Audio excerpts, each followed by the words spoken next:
Welcome to the Thursday stream. I hope everyone's having an awesome Thursday. Welcome, everybody. Derry Bennett, Alio, Ground Level News, Sharpie Diesel, Heat, Hambliss, how's it going?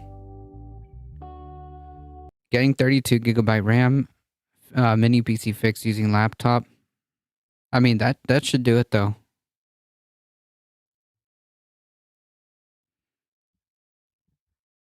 Welcome to you, too. Howdy. All the important people are here, true.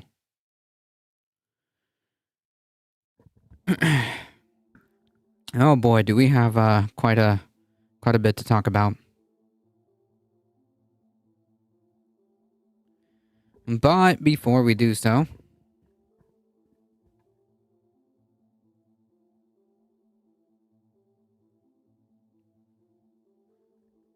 folks, don't forget to follow. Don't forget to like the stream. Don't forget to subscribe to the YouTube channel. It really does help us out. Also, end of month, December 30th, there will be a holiday movie screening. Thinking The Nightmare Before Christmas. So join the Discord if you want to participate in that. And by participate, it means you get to watch a movie. How about that?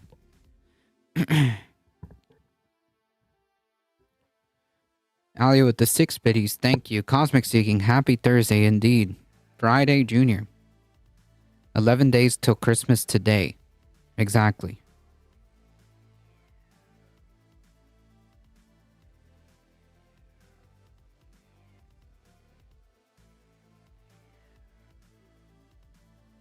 Speaking of Christmas,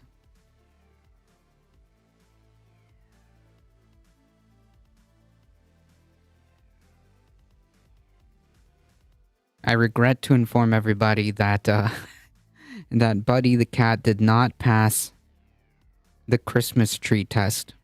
So we had a little Christmas tree, like a miniature Christmas tree, and we didn't put anything on it, just like 3 little like ornaments that wouldn't break. They're like little wooden panels. Not wooden panels, like wooden circles. So no matter what, they can't break, and the tree's very small enough. It's about 4 feet, and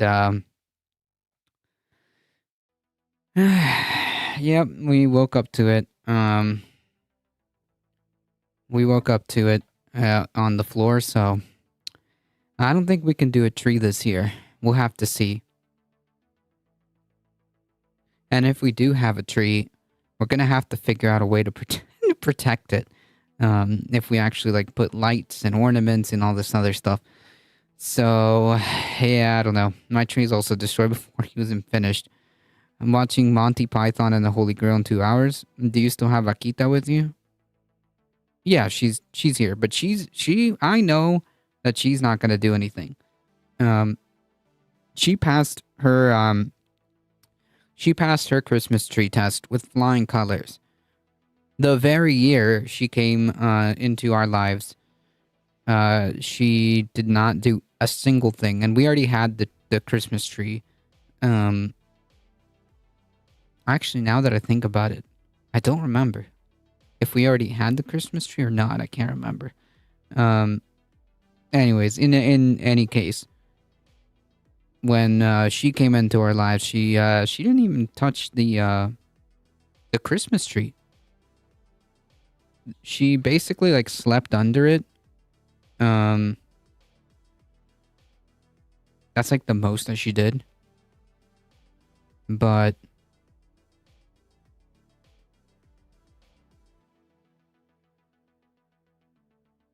she actually never took it down, never tried to like climb it either. So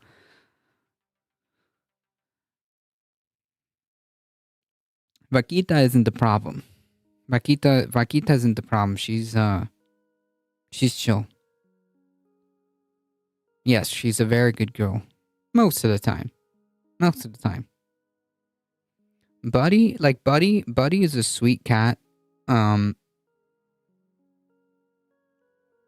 like he's a good cuddle buddy, and he'll hang out with you, and he'll follow you around.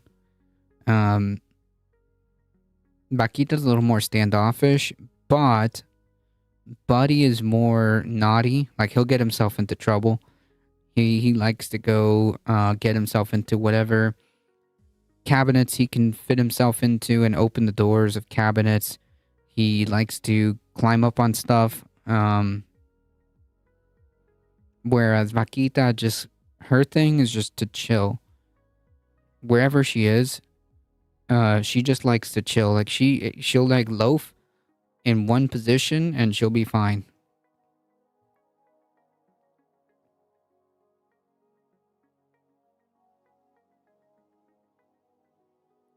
The Ponder Monkey, welcome. He's also a good kitty, but curious. Yeah, no, he's a very sweet kitty. Buddy is literally like lives up to his name. The reason why he's called Buddy is because he's everybody's buddy. He's a very sweet cat, but he's very naughty.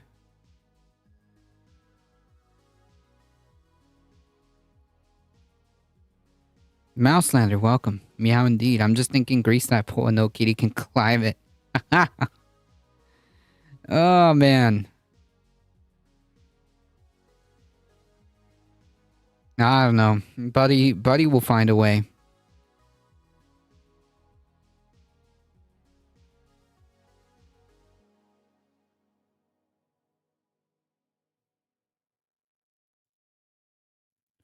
Buddy will find a way.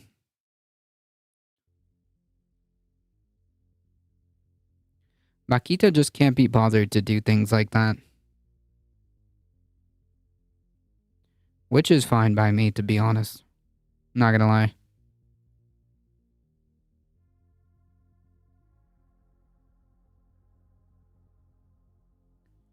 Alright, folks, we gotta get this show started.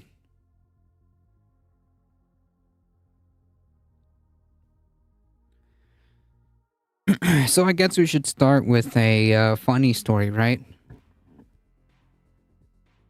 I guess so. I made a tree out of garland and put it on the door. My kitten ripped the whole thing down this morning. Jesus. We have like some garland. Well, you know, if you're in the Discord, I think I posted the picture already. I'm pretty sure I did. That's like around the fireplace. I'm glad that Buddy hasn't decided that he was gonna try to climb it yet. So that's good. That's good.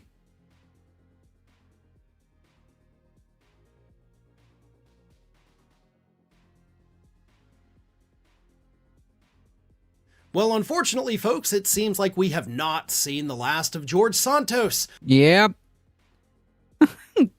Remember how I was like, oh man, I don't think this guy's gonna run again. Yeah, I might be eating my hat on that one. All custom stockings too. Yes, I love it. I love it.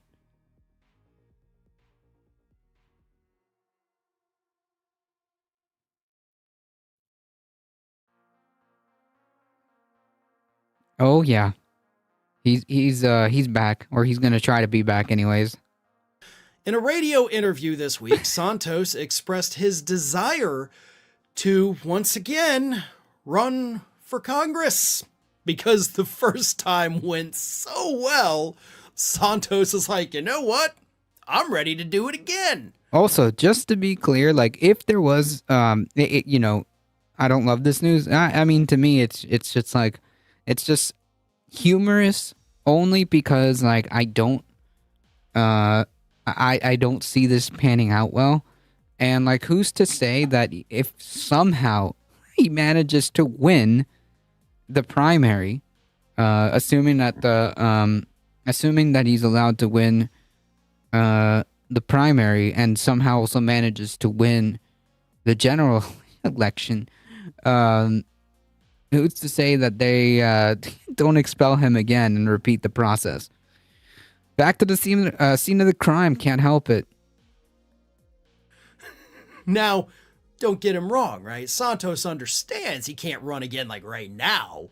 I mean, technically he could, by the way.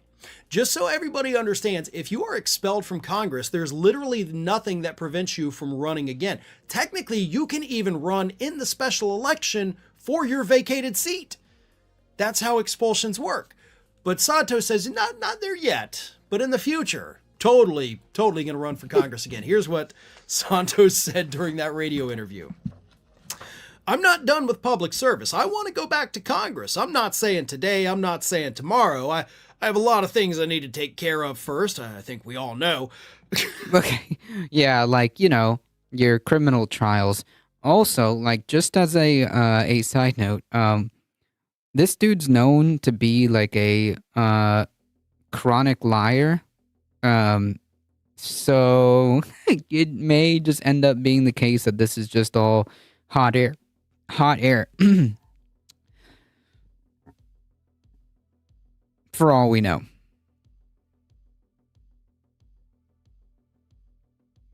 Man, if you can get one of those I'm going to run for Congress gigs, you're set. Yep. Going to get a job on the Daily Wire first. It's not just the amount of money in politics influencing elections, it's also the money that is wasted on these candidates that could be put to better use. True. But I do have hopes of trying to regain the trust of the American people and going there because I will continue to expose and root out the rot in our federal government. What rot have you exposed? What did you accomplish? Well, he did expose himself. In your nearly 12 months in office. Other than, of course, making a fool of yourself and everyone in your district who voted for you. You did not do anything for those people. You did not expose any rot. You've made some salacious allegations during interviews and on social media, but you haven't been able to provide any evidence of any of those things. But most importantly, again, you didn't do anything to help anybody other than yourself. So for you to even sit there and be like, I need to go back so I can keep fighting. You didn't fight for crap, dude. Stop the lies. My God, it's getting overwhelming at this point. Yeah, I don't think he is going to, right? I don't, yeah. Botox scarves and OnlyFans. I can't believe this is all one person's story. It seems like a movie. It really does. It really does, doesn't it?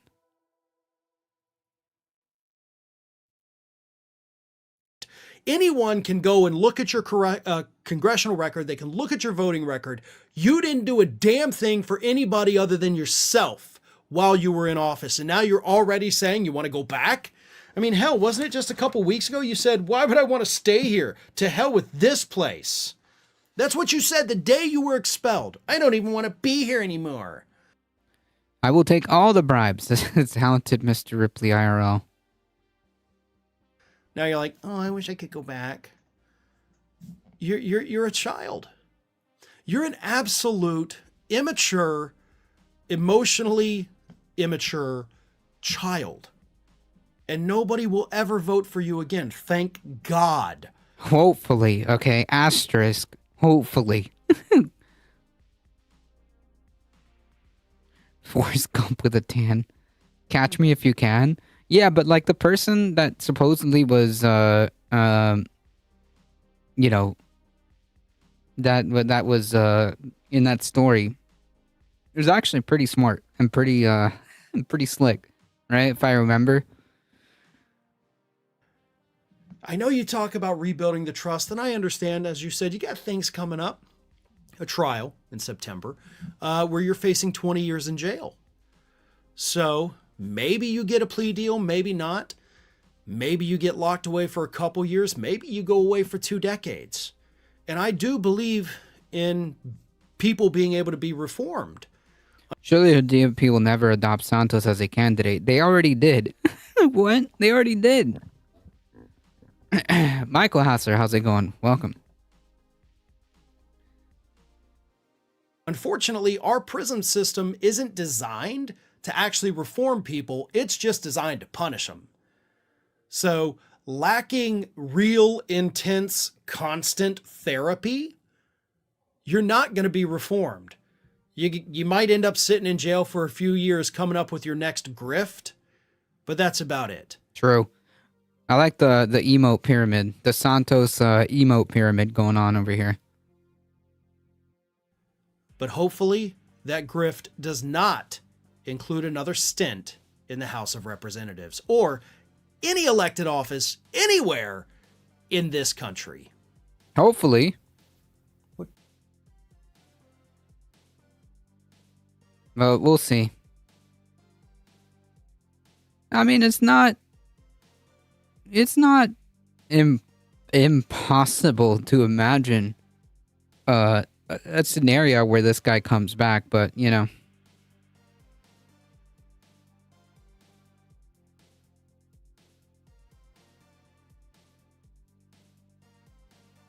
Prediction of voting for Santos is tricky. No, I don't think he has a lot of support. I don't think he has a lot of support.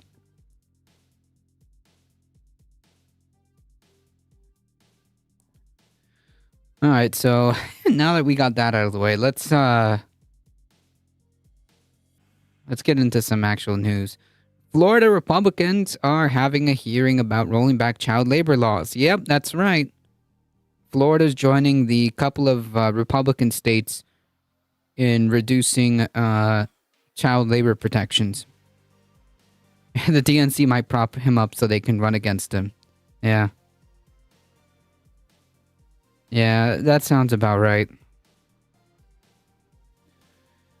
When asked about the danger to kids, and mind you, this is the party of like Save the Children or whatever. When asked about the danger to kids in raising and rising child labor violations, Representative Linda Cheney says these are not children. They're just 16 and 17-year-olds. You know, children. Oh, man. There have been, for the past several years, there's been hundreds of child labor violations here, including a 195.8 increase between 2000 and 2022. Adding this bill here, do you think that would increase that and the child would be taken advantage of? Statistics suggest they would be. Representative Cheney. Thank you, Chair Soroy. Thank you, Rep. Casello, for that question. First of all, this bill is not about children. This bill is about 16 and 17-year-olds. These are youth workers that are driving automobiles. These are not children. Oh, yeah, dude. Hey, listen. Got it.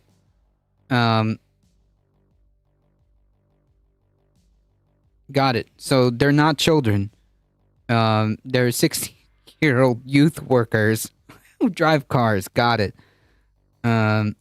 Kids deserve to have a childhood. They deserve to have an education. Right. And these are, by the way, these are the same people who on a complete whim will say, you know, they can't make decisions about their gender identity because they're not adults, right? But now, under this context, oh well, they're not kids anymore. They're young. They're young workers. Like she couldn't even bring herself to say they're young teenagers or young adults or like whatever, you know, trying to worm her way out. No, young. She could only muster youth workers, which kind of tells you what this is all about, you know? I understand that circumstances cause these students the need to work, but not in hazardous jobs. Yeah, also, like, if your 16-year-old is in the position that they have to work to, like, help in the household, that's kind of like a verdict on our system. That's kind of a verdict on our economic system. So as the protect the kids and help the kids crowd would say, they should be in favor of expanding social services for childcare so that the household doesn't need to be in a position where this 16-year-old kid is needing to work. That's a capitalism problem. These aren't children, they're young cogs. Exactly.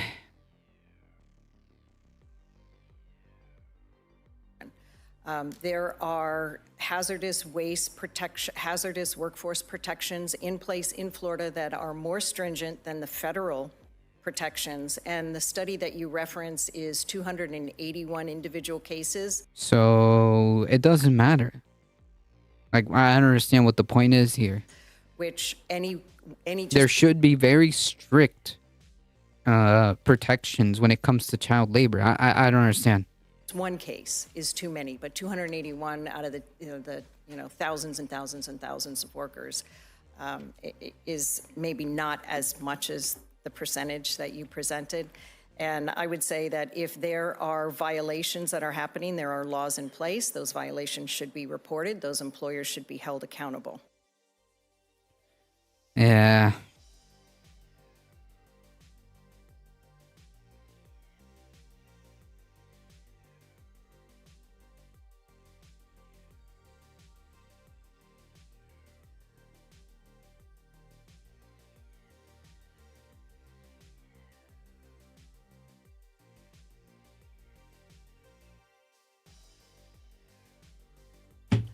Okay. And here's a testimony of a teenager at this hearing. Especially whenever you are new. I'm 18 years old. I started working at 15. I'm 18 years old. I started working at 15. So I understand the struggle that he's describing.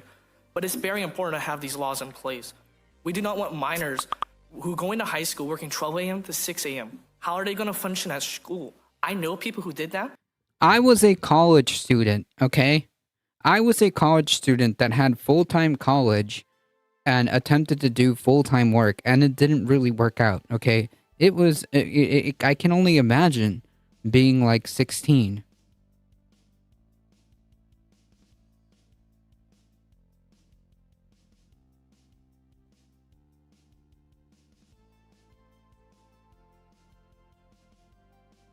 Yeah, I did part-time work only. Yeah, I did full-time, and I had to have a quite a bit of a commute back and forth going from like downtown to where I lived, and especially going like, man, that was so difficult.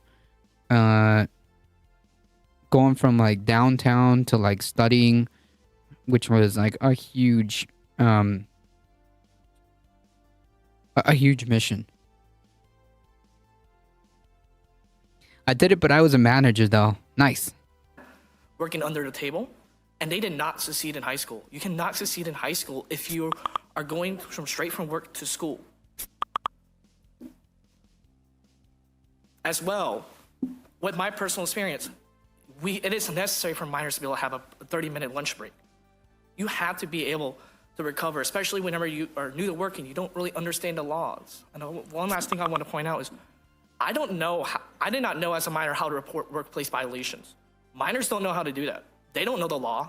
You say get informed, they're not going to get informed. They have more important things. They got school, work, make time for friends. You know, being children, because they're children. Jesus. I was made almost a manager at Target while in high school. Nice. Although Godspeed for working at Target. They're not going to care about reading some legal document to understand how the law works. So, yes, we have these laws, but they don't matter if they can't be enforced. True.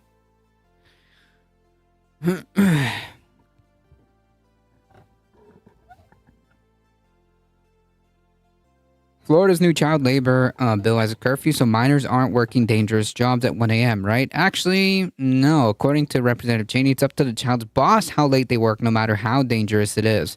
Let's listen. I understand the distinction between what is statutorily defined as hazardous jobs, and I'm glad that that's not changing. But some jobs, they might not be hazardous, but they're also potentially risky.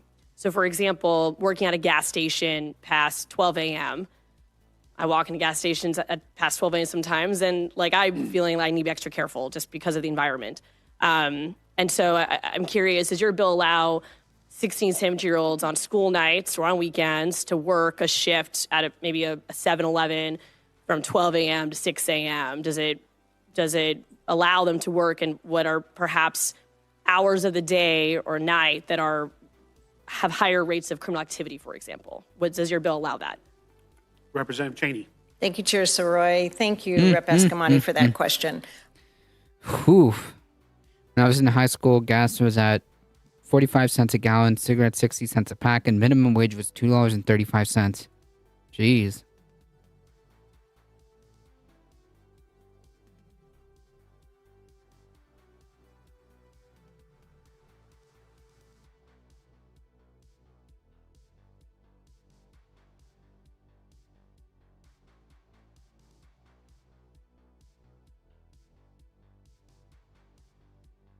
What's the current minimum wage? Federal is $7.25. That's right. It still hasn't moved.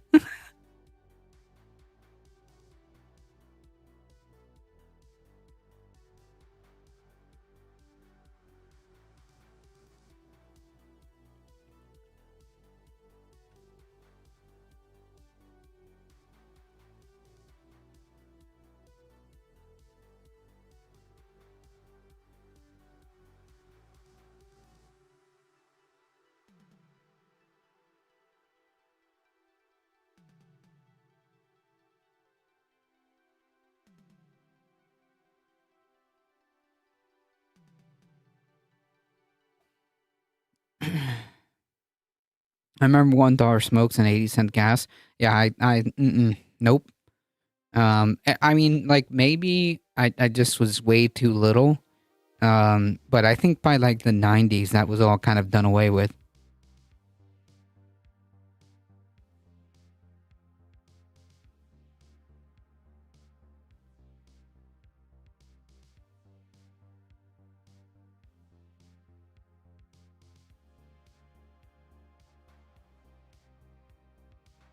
The bill enforces hazardous workplace regulations, which are more stringent in Florida than in the federal government. That's not what she's asking.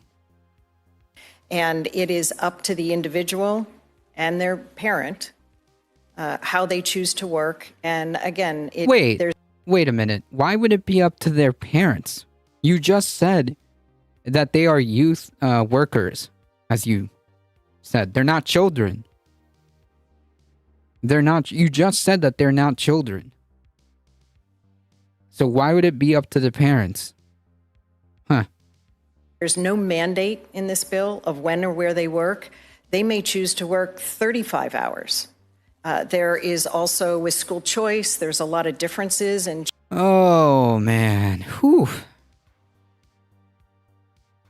Yeah, they can just like, they can just not go to school and do like full-time work, right? Like, capitalism requires what capitalism requires. So let's just kind of skip that education nonsense. We don't want an educated populace.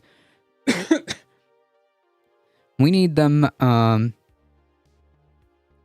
in the workforce as quickly as possible, working for very, very minimum wages and no ability to really defend themselves or have that knowledge to be able to defend themselves. Jeez, in 2010, and since 2010, it's just been $7.25. Man. How are we supposed to live off this? We're not. It's physically impossible. Unless you have multiple minimum wage jobs that are back to back, and you have a roommate, or you live with your parents, or in some kind of living situation where you are, where your roof is taken care of.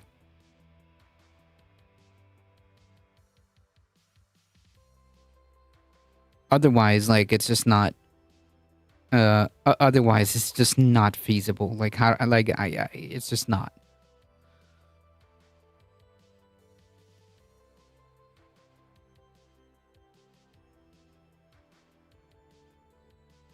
children in youth schedules now.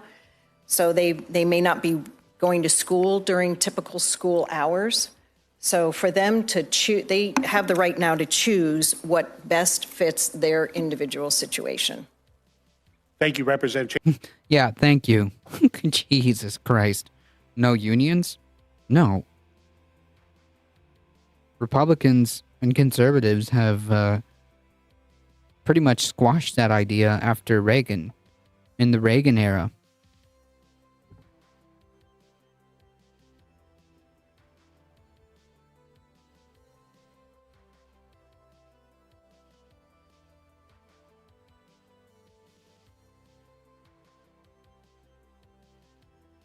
I've seen it suggested as the rise in,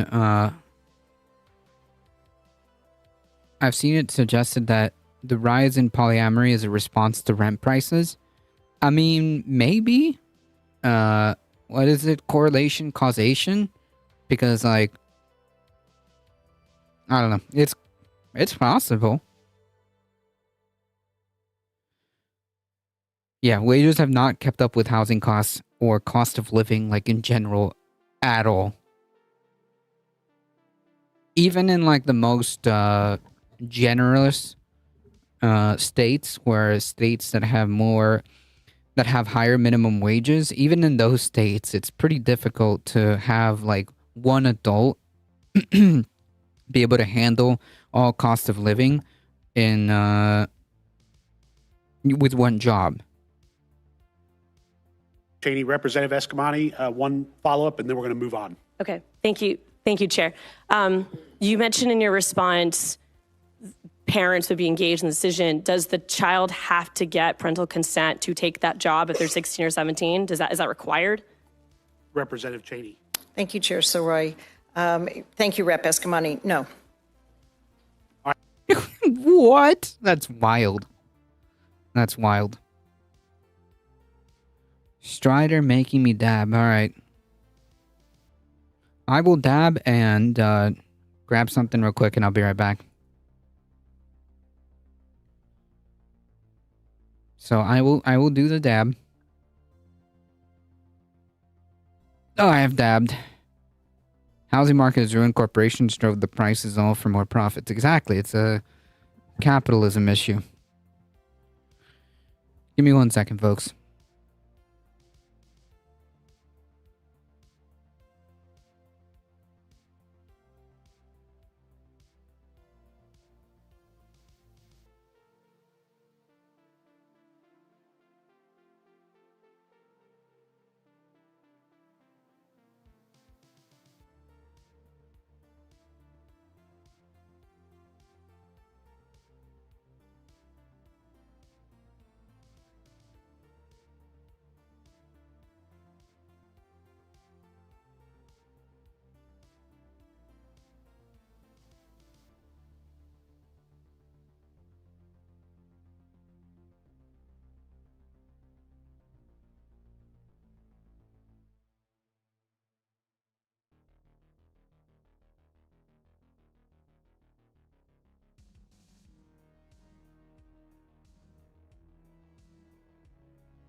All right, sorry about that, folks. All right. Back to that story. Florida GOP lawmakers just voted down each and every one of these amendments to their child labor bill. Every single one of these was tossed out, allowing parents of child laborers to enter unannounced to inspect the employers. Requiring employers to provide training materials to the parents. Requiring employers to maintain sexual harassment records and give copies to parents. Because again, these are children, so the parents are the legal guardians. Requiring employers to notify parents if their child witnesses an acts of violence at work. Allow legally employed 16 and 17-year-olds to get an abortion without parental consent. As the bill says, they don't need parental consent to work. Right, you can't have it both ways, right? Either you are adult enough to work in these conditions and basically have full-time jobs, but and you're also able to determine bodily autonomy or your children, right? Like I don't understand. They can't, like, in their worldview, they can't have it both ways. Is what I'm trying to say. They need youth attorneys. Creating a Department of Labor to protect all workers, including kids, against wage theft and other labor violations. You see, that's the kicker right there, right? Preventing minors from obtaining work learning credits unless the worksite is OSHA certified and has a proven history of safety. Oh, man. Yeah, good stuff. Good stuff. Good stuff coming out of the Republican-controlled legislature in the Senate. I mean, in Florida. Phenomenal stuff. This is what happens when Republicans win a good majority. They start passing shit like this.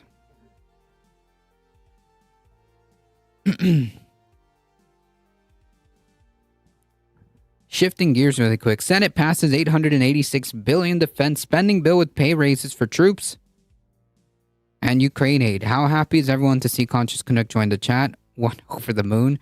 2, welcome in. 3, ban him. Hey, listen, this is a great poll.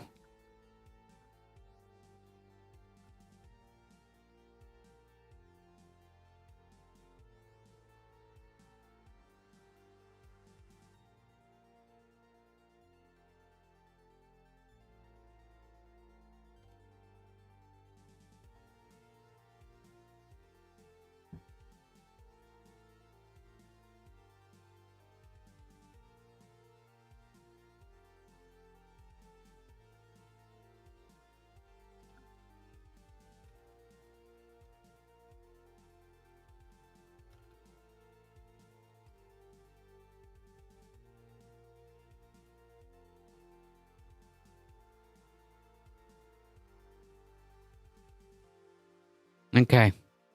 There you go.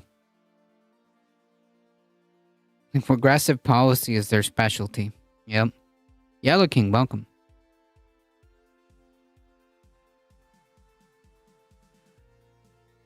Hambless, welcome. See if I can get this to close. Come on. There we go. The Senate today passed an $886 billion defense spending plan on Wednesday. Oh, sorry, yesterday. Supported by President Biden, that includes funding for Ukraine and an annual pay raise for troops in a last-minute rush to authorize spending before the end of the year. There's a 1,200% tax on cigarette tobacco. Cigarettes is not added to pipe tobacco. I buy a 60-ounce bag of pipe tobacco, about $21. Cigarette tobacco over $100 a pound. Jesus. The National Defense Authorization Act, the NDAA, provides funding each year for Pentagon priorities such as training and equipment. Honestly, the fact that the Pentagon hasn't been able to pass several audits, I think we're at number 6 at this point. We shouldn't be giving them this much money. If they can't figure out what this money went to or where it went to, then it is irresponsible for our legislature to give them more money. The Senate passed the legislation by a bipartisan vote of 87-13. Congress has advanced a must-pass defense spending bill consecutively for 61 years. Quote, at a time of huge trouble for global security, doing the defense authorization bill is more important than ever, said Chuck Schumer on the Senate floor. Passing the NDAA enables us to hold the line against Russia, stand firm against the Chinese Communist Party, and ensure America's defense remains state-of-the-art at all times. Well, can we start by, figuring out why the Pentagon can't pass audits? The bill now heads to the House, where some ultra-conservative Republicans have threatened to tank it after lawmakers dropped contentious provisions that modified the Pentagon's abortion policy and some gender-affirming health care. They're also unhappy with a temporary extension of domestic surveillance program including the bill without reforms. Failing the audit doesn't mean they don't know. It's just that they won't say. Oh, that's not making me feel better. The Senate NDAA is a compromised version of the spending bill the House passed earlier this year. The House version included provisions targeting transgender healthcare policies in the in the Pentagon, and an amendment that would revoke a Pentagon policy that reimbursed out-of-state travel for service members who receive abortions. The abortion policy is one Senator Tommy Tuberville's protest for 10 months by blocking all the military promotions in the Senate. The Senate NDAA bill includes provisions that will authorize $844 billion for the Department of Defense and $32 billion for national security programs within the Department of Energy, support Defense Department activities among Australia, United Kingdom, and the United States, extend the Ukraine Security Assistance Initiative through fiscal year 2027, and authorize the full budget request of $300 million in the fiscal year of 2024. Provide a 5.2% pay raise for military service members and the Defense Department civilian workers.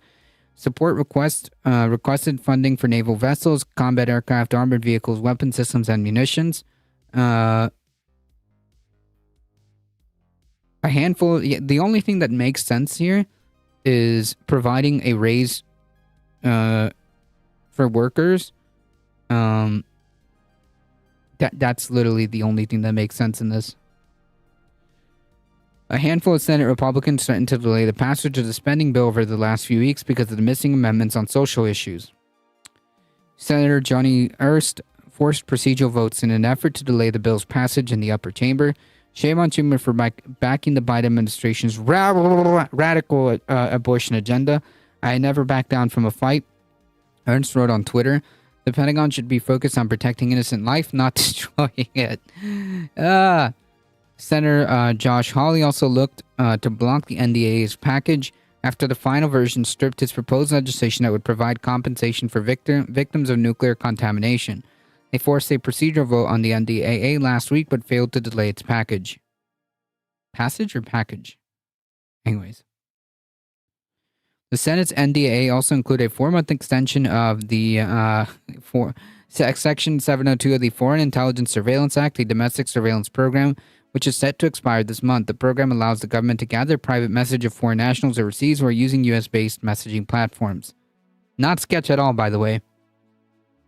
The Senate voted to block an amendment proposed by Rand Paul that would remove the extension of Section 702.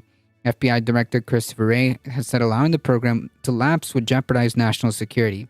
Meh. Some lawmakers agree and view the Section 702 as necessary for keeping the country safe, but others say it has been misused. Congress has the chance to say no more unconstitutional searches on Americans authorized only by secret courts, said Representative Greg Steube, Republican of Florida, wrote on X, we must stand our ground and protect American civil liberties. How embarrassing is it that, like, the only people, well, I should say mostly, for of course, for, like, the wrong reasons, but, like, the only people who are against this, like, effective, like, Patriot Act-esque kind of deal going on here, the only people that are, like, being very vocal against it are, like, these far-right Republicans. How embarrassing is it for Democrats that these people actually managed to be correct on this? Mike Johnson pulled the 2 bills from consideration on the House floor last week after facing opposition from in his caucus over how to address the program's reauthorization. Marjorie Taylor Greene called Section 702 the biggest abuses and violations of the Fourth Amendment in our country's history. Our Republican base is concerned with the stopping of the weaponized government, and right now there's no accountability. Josh Hawley's infuriating. Most of the time he's run-of-the-mill conservative asshat, but every once in a while he has some pretty base positions. He's a fascist. He's a fascist. It's kind of like faux populism. It's kind of like that faux populism where he lands on, like, what seems to be like a correct position, because it is correct to be against this.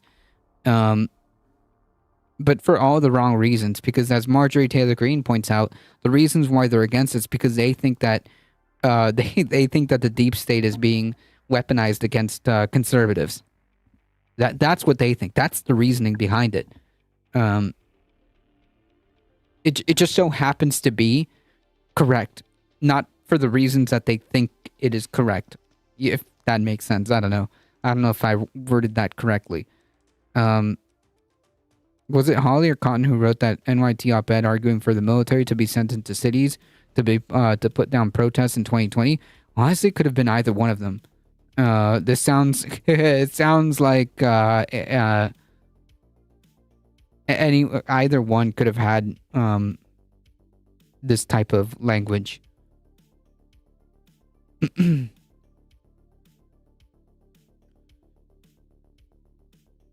Holly op-ed.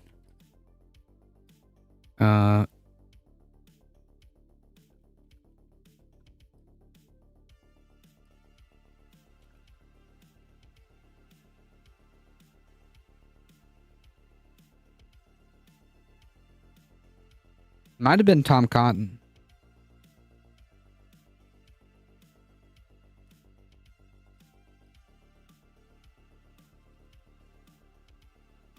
Yeah, it was Tom Cotton. Send in the troops!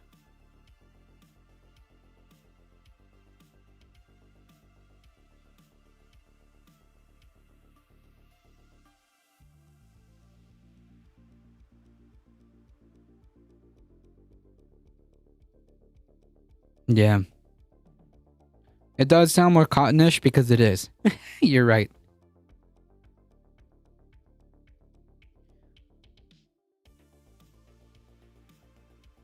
I just joined the left for the free perks. True.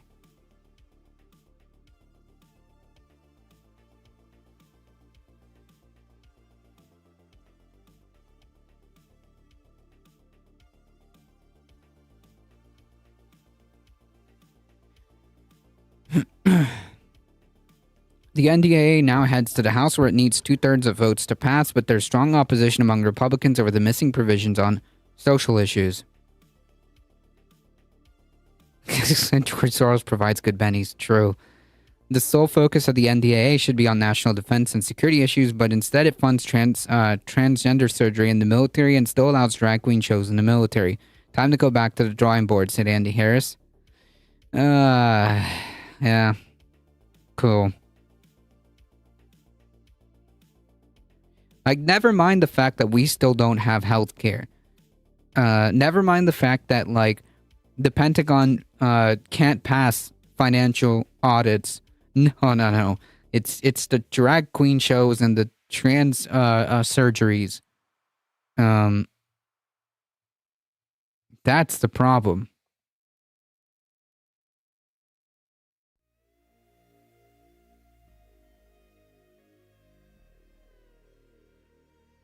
Never mind, we're spending an ungodly amount of money while simultaneously complaining about, like, the deficit on the military. Drag shows in the military is as old as militaries. True.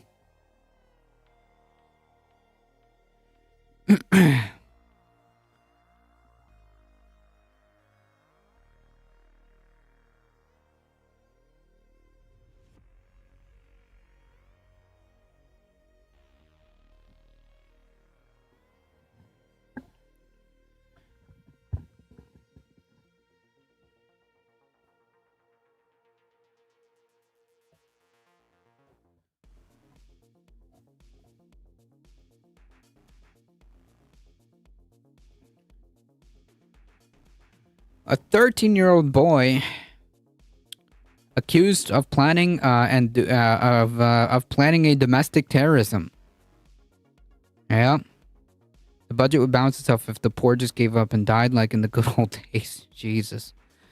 13-year-old boy accused of planning mass shooting at the Ohio synagogue. And just to be clear, this happened before October 7th. So this has nothing to do with the events that happened in October 7th.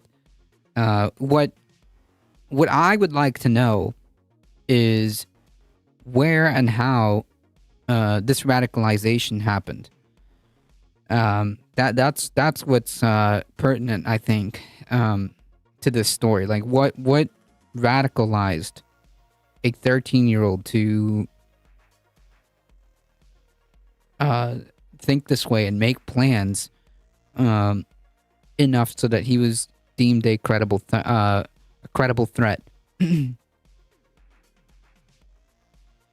Lock the parents up for that. Yeah, that's the first place where I would start looking, right? A 13-year-old has been arrested and accused of planning a mass shooting at a synagogue in Ohio. The suspect, who can't be named for legal reasons, is charged with inducing panic and with disorderly conduct, both misdemeanors, for allegedly making a detailed plan to shoot members of the Temple of Israel in the city of Canton, south of Akron. He is accused of sharing his plan online with the chat platform Discord, which has been used by previous mass shooters to discuss their plans and, in some instances, their extremist ideology before the attack was executed.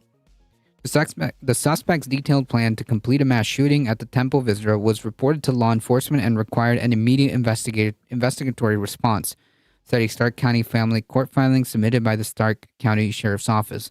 While the Sheriff's Office learned of the plot September 1 and notified the school system, which caused significant public alarm within those agencies. Although his arrest was before the ongoing war between Israel and Palestine group Hamas began on October 7th, the charges come amid No. Don't try to loop this all in together. Increased anti-Semitic attacks and anti-Islamophobia as well, Islamophobic attacks, as well as increase in anti-Muslim violence in the wake of conflict. The ADL said in a post on the social media platform that it was horrified by the news and thanked law enforcement for their thorough investigation. Quote, and for young people like the subject, we hope this can be a teachable moment. Hate and threats on social media, as in real life, cannot and will not be tolerated, the group added in a subsequent post. Don't soil Discord. Don't drag Discord into this. Yeah, Discord itself has no blame. Other than it's like a hub where you can meet people online anonymously. So, the suspect appeared in a pretrial hearing November 20th and is due to face a full trial December 20th. NBC News contacted the boy's legal representative for the comment, but had not received a response by the time of publication. A man was federally charged in connection with shots fired outside a synagogue. Later this week, a Jewish couple described being attacked made their way to the local synagogue. Wait, this has nothing to do with this. Yeah. So, what I want to know is how this 13-year-old child was radicalized enough and had the ability to make a detailed enough plan of a mass shooting, so much so that law enforcement got involved because it was deemed credible enough for them to act.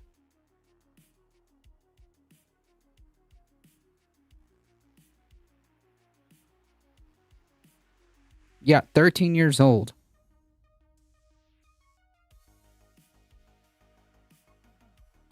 Like, I wish, you know, when this trial starts and you know, what can be public. I want to know what kind of media this person was consuming, this kid was consuming, because I'll be willing to put down that certain names that we're all familiar with would pop up. Yeah, drag shows, definitely. Definitely. I would suspect that certain podcasters I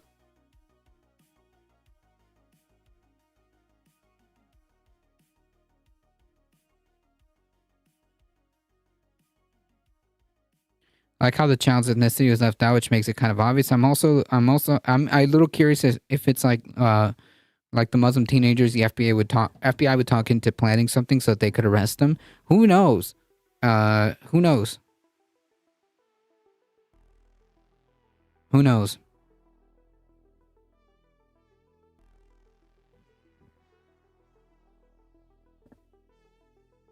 I mean, the kid was 13.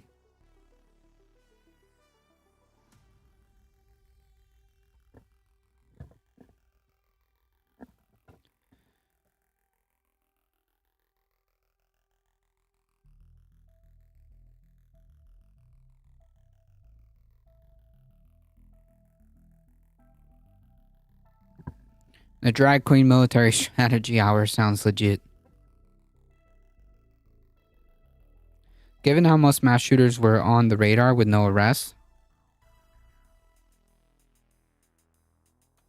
Yeah, that's true.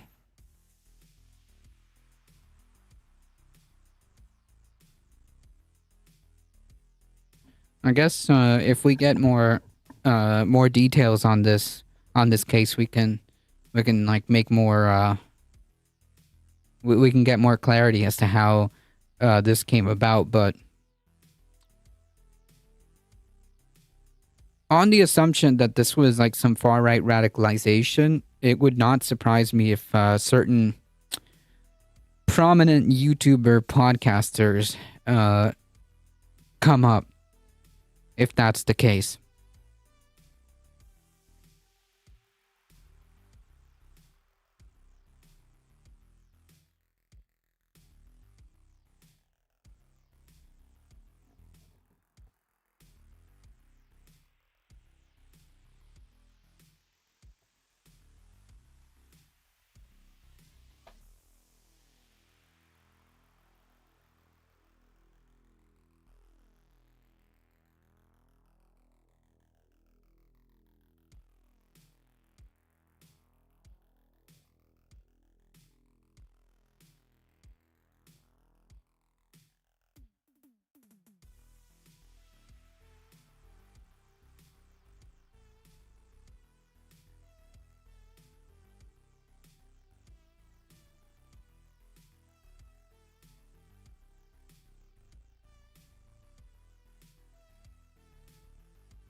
All right, folks.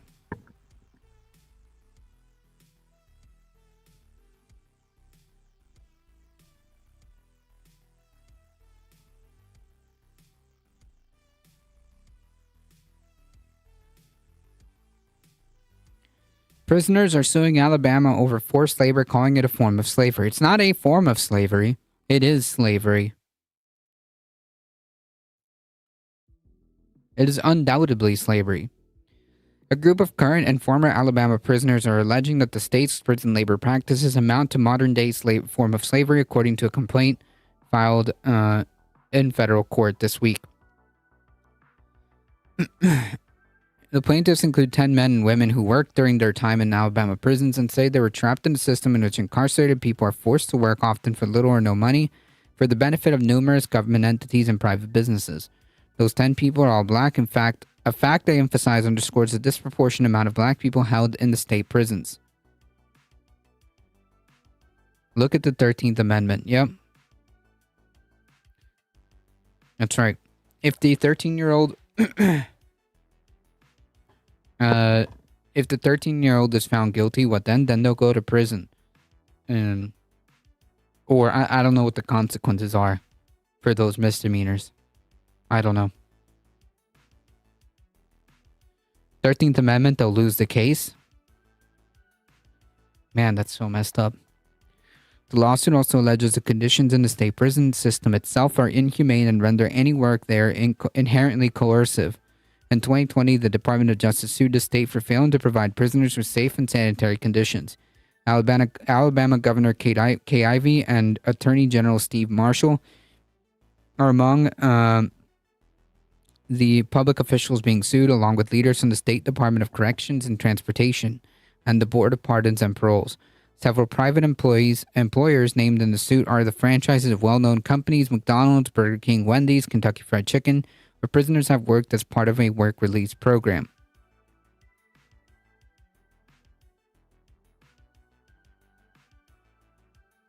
This reminder the Constitution needs a few edits. True.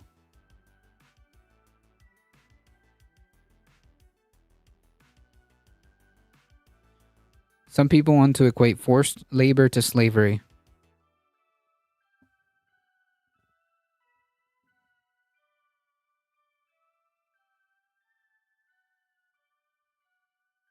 Yeah.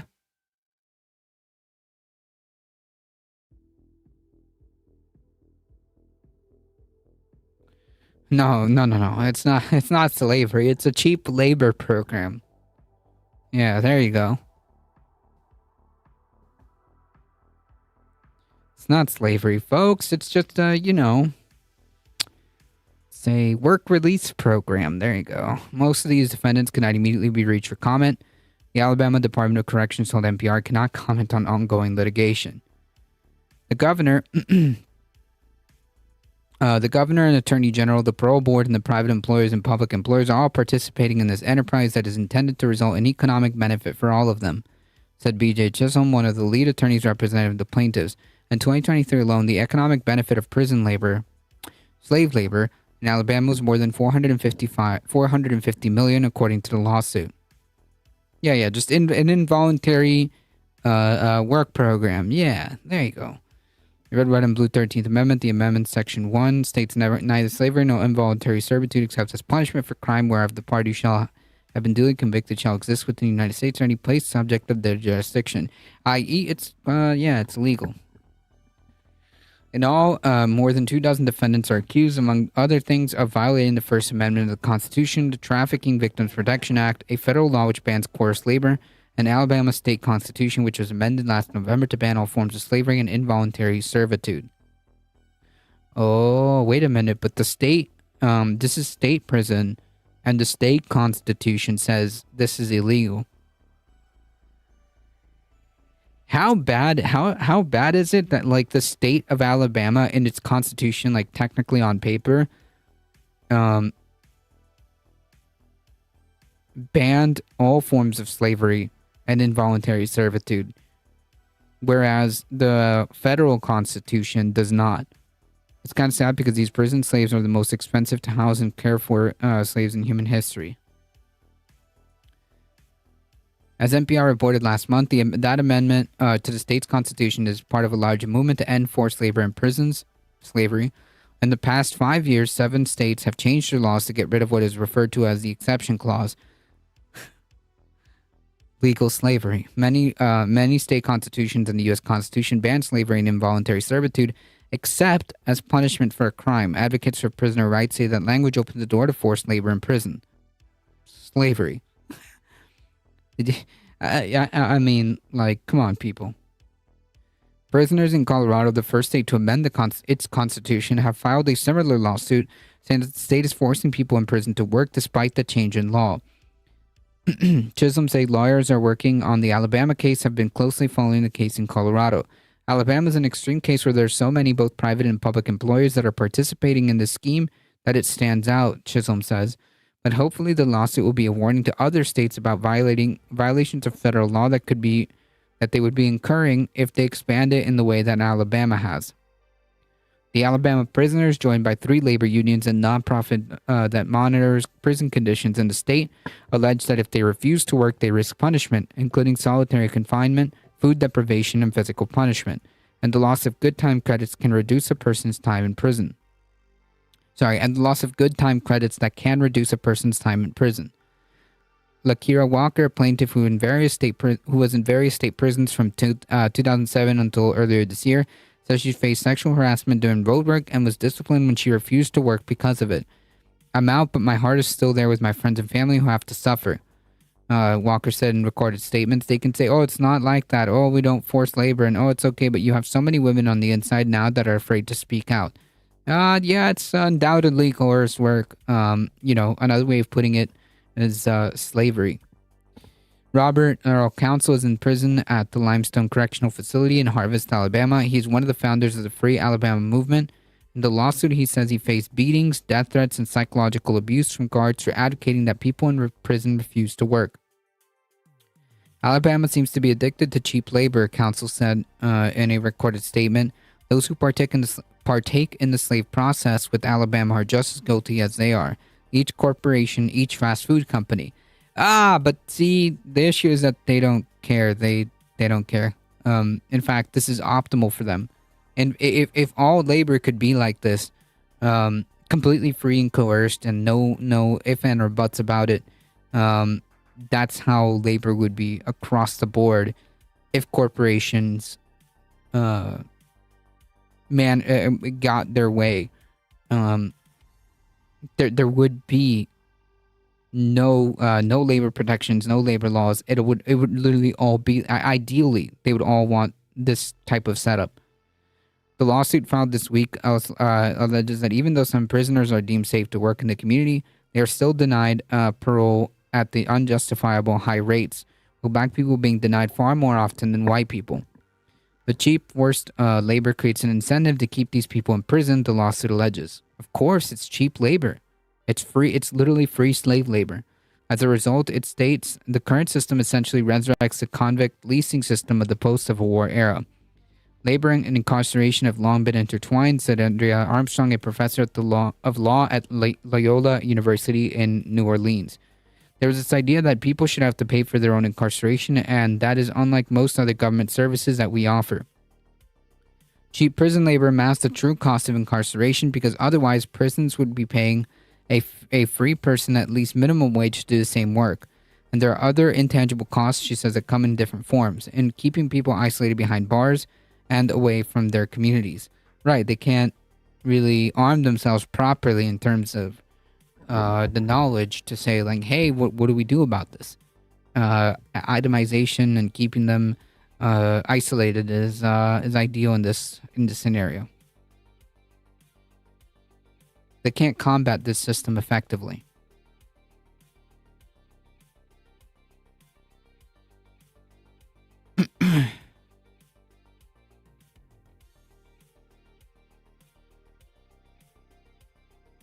Unfortunately, it's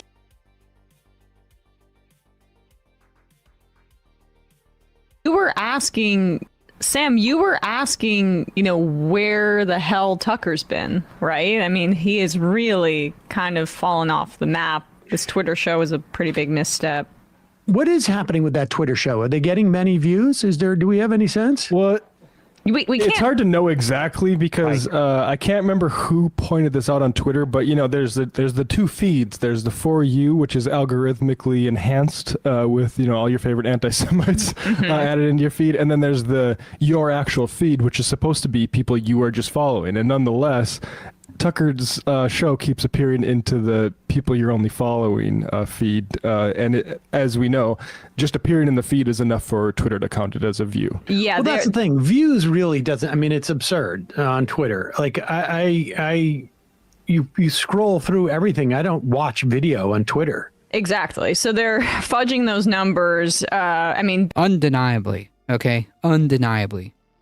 Tucker's been in his basement. Binder and others have done analyses of those numbers, just essentially confirming what we suspect. And so, but what's funny is, like, despite that, you can't trust the numbers. You can't trust the trend, and the trend has been going down. Exactly. And I mean, you can also trust it in your analysis of the guess, where like he started off hot. He had the Trump interview. Hot, for his standards, Trump interviewed that counter program with the first Republican debate. And then things just started to keep getting more and more. Now we have to have the guy who says he had a gay affair with Obama. Right. That's the one I was thinking of, dredging up that debunked story from like 15 years ago. And now this guy. Yeah. I'm surprised that they didn't talk about the tan suit scandal, That was honestly the biggest scandal in American politics. Truly. Not the fact that the dude, had quite an extensive drone strike history, which those drone strikes had a affinity for striking civilians. No, that's not the scandal. The scandal is the tan suit. Oh, the mustard? What is the mustard?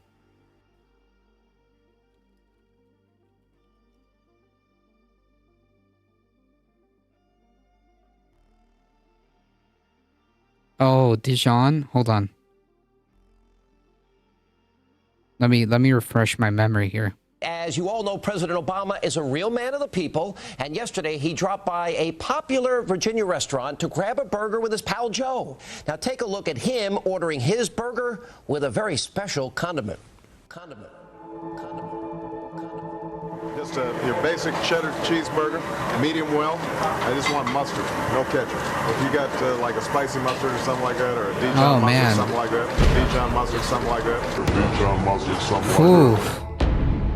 No, I think this beats the Tansu. This is beyond the pale. President and Vice President had hamburgers for lunch. President reportedly had Dijon mustard. He asked if they had any Dijon mustard. Who eats a cheeseburger with Dijon mustard? What is that? He doesn't like ketchup? What kind of man orders a cheeseburger Unbelievable. without ketchup, but Dijon mustard? All right, I hope you enjoyed that fancy burger, Mr. President. Unbelievable.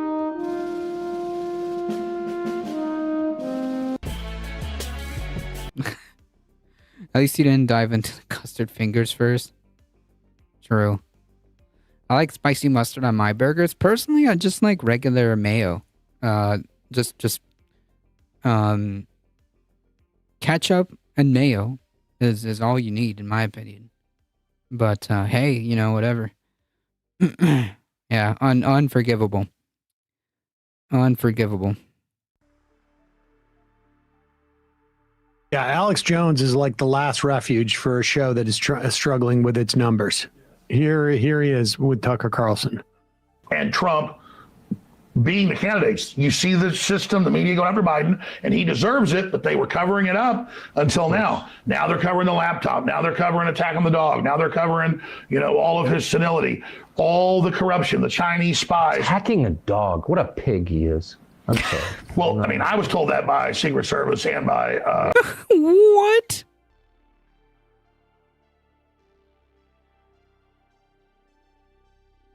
What? People that, let's just say, work with them. And I'm going to leave it at that. But I actually have a contact for you. I'd like to be able to hear it from them. But when this is over, I'll let you actually hear it from yourself. I think they'll tell you off record. I trust you. But yeah, he is completely out of his mind. He wanders around for the entire 2.5 years. It's getting worse. Naked in the White House. In the middle of the night, doesn't know who he is. They have to give him a bunch of drugs, a bunch of amphetamines in the morning. Then they've got to drug him. At night, sometimes he's got to, though, he'll like be out for the morning for a while and then comes back out at night for a ball. That's when there's a real problem. He is on drugs. I have established that, and I know someone who witnessed it. I'm not guessing at this. I know someone personally who witnessed him taking amphetamines. And this was during the 2020 election. So how's this going to, that's huge. I know you don't play games. You've been. No, I don't. Oh man, this is just like gobbledygook nonsense, okay? Cheeseburger with grilled onions and mushrooms, mayo, and A1. Don't play games with this. I'll just say he's a makeup artist. Well, no, you said the NFL. So, what were you going to say? I was just going to say, both two guys talking about how they have secret information they can't share with the viewer, and this is supposed to be independent media. Like, oh yeah, I can tell you off there, but I mean, I guess you could say we're protecting my source. I'm going to protect my source. Makeup artist, and so Biden sits down and says, "Time for my amphetamines." Yeah, jack me up, Jack. I don't doubt that. Behold. Jones' songs are bangers. True. Basic. I mean, the presidents take drugs. I mean, they take like a cocktail of drugs. You know who else takes drugs? Yeah, people Trump. take drugs. Oh, yeah, true. Like, I mean, the amount of pills that your average 80-year-old is taking, I just find it very hard to believe. Right. I mean, I wouldn't be shocked if they were giving him amphetamines or something. I don't know if it would be amphetamines or whatever it is. I wouldn't be shocked by this. But the idea that, like, this is secret information because a makeup artist, Biden's going to announce, like, I'm taking amphetamines now. right before I get my hair done. Again, this is like the most uninteresting way to critique a president, because like this is fairly common. Nixon had, if you search Nixon Dilantin, there's accusations that he abused that. Reagan himself was senile in the White House. There are reporters who are like, yeah, I looked at him and there was like nobody there. But again, like, how about we focus on the actual policies? Well, I mean, JFK, look up like his relationship with his Dr. Feelgood, and like he would take back things. Pain medication that led to some other side effects. Yeah, he would take things to get up and then come down, and like the ADOs are basically having a rave every single day. There are doctors there that give them also just like a ton of high-end supplements just to make sure they don't die. So that's part of it as well. I think George H.W. Bush took Halidol, if I remember correctly. I think there was some talk about him taking that. But nevertheless, it's fascinating. Is there more? Can we hear? I saw Reagan in the final years. It was painful. Oof. More about, I mean, the Biden walking around naked. I find that disturbing. NSA spying on me, high level, and then a month later they went, yes, we're spying on Tucker Carlson. Yeah, I know. So you don't make stuff up. And so what I'm saying here is Biden's a liability for him. Trump's a liability. What do? They have a right winger, they'll claim, assassinate Biden. And they'll have a left-winger assassinate Trump. That then gets the country even in more of a fight against each other. And then they put in Gavin Newsom and somebody like Mike Pence or who knows. But I really think the next 13 months is the most critical time, not just in American history, but world history. Because if they can bring down America, they're going to bring down the world. And then you've got... The rich can get all sort of weird treatments we don't even know about. True, Biden snorts kilos of fentanyl every hour. He's a fiend. Yeah, this is confirmed by the same hairdresser. The escalation. Remember a year ago, Biden said you can't give F-16s and Abrams tanks and cruise missiles to the Ukrainians. That's World War III. Now they're doing it. So as Russia wins that war, as Colonel McGregor documented a few months ago with you, NATO is escalating. Well, that leads right to nuclear war. So we're so close. That fundamentally makes me so mad. This transcends politics. Since when do Democrats love war? Since when do Democrats love the intelligence agencies? They love them now. And so really the Democratic, so dark. Just so like the dark. Republican Party is a beachhead for sanity and populism. I'll pause it for 1 second. Just to be clear. What? This makes no sense. High school must have been really hard, really good for these guys because they never left. Tucker, on the other hand, looks like crap. Yeah, they have historically. Like, what? What alternate reality is this guy living in? That the idea of Democrats loving war, I'm not sure if, people, there was certainly have had Democrats who've gotten us into some nasty wars. The Democratic Party. But the idea that it's so dark to hear about Democrats loving national security agencies, I agree. But it's weird that he did not have a comment on the dual assassination plot, where they're going to recruit a right-winger to assassinate Biden and a left-winger to assassinate Trump, and that this is to open the door to Gavin Newsom. And maybe Mike Pence. Makes sense. Makes total sense. Working together. And you mix that in with some other stuff of like, boy, we're in a militaristic mode right now. Fascinating. Yeah. Also, there's, as far as I know, been no corroboration. In fact, the opposite, that Tucker was illegally targeted by the Biden administration. Wasn't he going to come out with like all sorts of info and then we never heard about it? Yeah. Right. Like, I think kind of like this whole. Yeah. And again, like, please remember that like all this is just complete nonsense. And don't forget that the entire premise of Tucker Carlson's defense for not taking a L in court is that no reasonable or rational person would take what Tucker Carlson is saying at face value. Okay?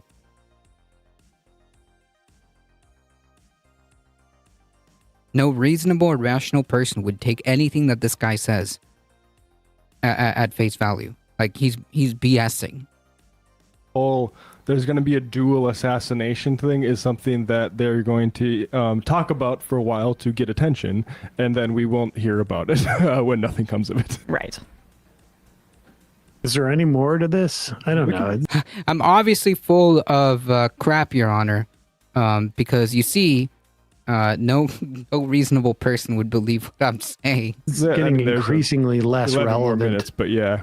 Alex That's the thing about Jones. Jones he's past his prime. It's over. He's like he's in like almost Bill O'Reilly territory now. Well, part of the problem, I think, is that a lot of people have taken his shtick. Yeah. And they now, he has to do increasingly sort of like desperate and crazy things to have any even entertainment value. And it's just old. You know what I mean? It's just old, I think. Yeah, and I think he also he's become such an avatar for like the most insane online conspiracies about these kinds of things that even people that World War III gossip. Well, to be fair, like the chances of escalation of like conflicts around, the world is getting higher and higher. But these people think it's some kind of like plan, like this globalist cabal is leading us down this path so that they can ultimately take control and yada yada yada. Yeah, like it's an entire like conspiracy theory that these people hold on to.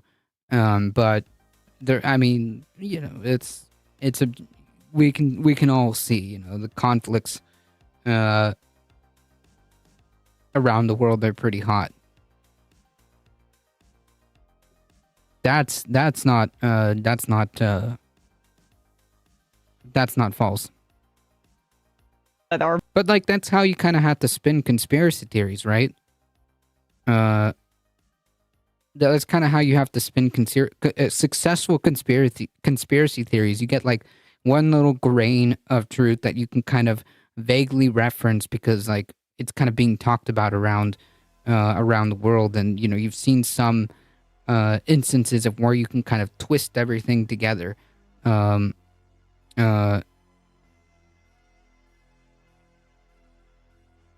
how this works. Yeah, lizard people. I know I'm paranoid. Am I paranoid enough? Alex Jones says no. are more inclined to listen to him are seeking other alternatives because it's just gotten to a point where his reputation is just tarnished to that degree, I would say. So, like, I mean, but he needs to keep making money because he's got a $1 billion black hole sitting right in front of him.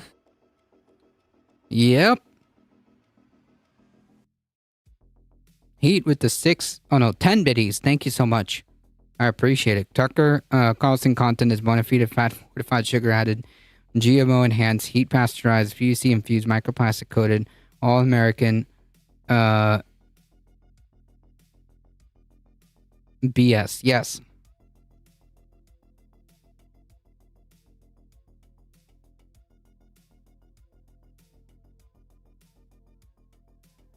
Keep my name out of this. No, I'm thanking you.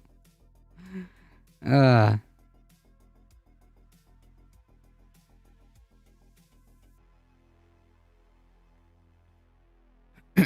right.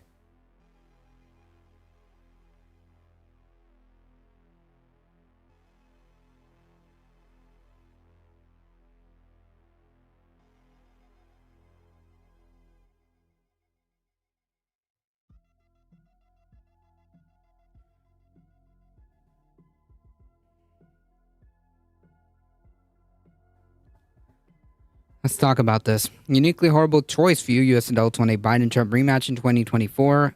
An AP NORC poll shows. It's the presidential election no one's really jazzed about, and that's a really big problem. Apathy. Apathy disproportionately puts the Democratic person on the back foot, like by default. Relatively few Americans are excited about the potential rematch of the 2020 election between Biden and Trump, although most Although more Republicans would be satisfied to have Trump as their nominee than Democrats would be with Biden as their standard bearer, according to a new poll from the Associated Press and RC Center for Public Affairs. Like, this makes a lot of sense because it is more likely, even though that both candidates are deeply unpopular, it is more likely that a dissatisfied Republican voter votes for Trump. It is more likely that that happens than a dissatisfied Dem voter votes for Biden, right? If that makes sense. It does not mean that that is the case always, but it is more likely that a Republican who is not happy, who's not agreeing with what Trump says or Trump does, they'll still vote for him. It is more likely that they will still vote for the Republican candidate. It tends to be less about voters defecting than it is a turnout, right? And if you have a very apathetic election, then it is it is more likely, or it is more likely that this benefits Republicans. An apathetic election cycle,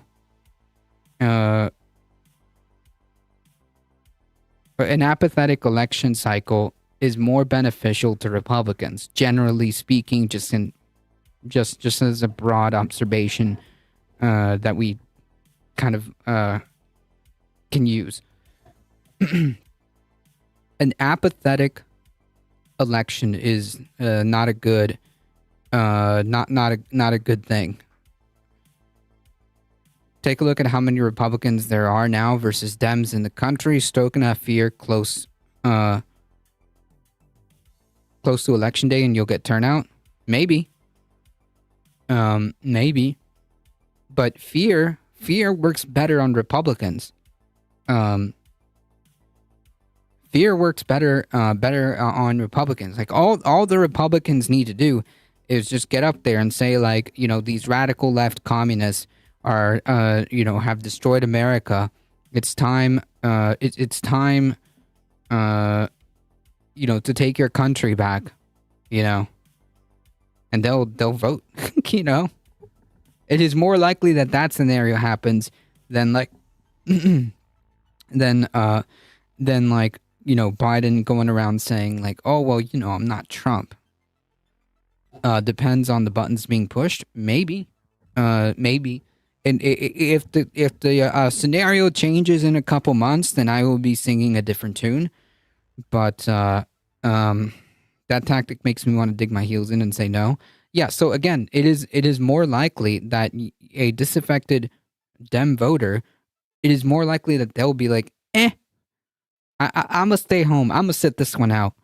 Then a Republican voter would look at things and go, but I'm still going to go out there and push the red, select the R.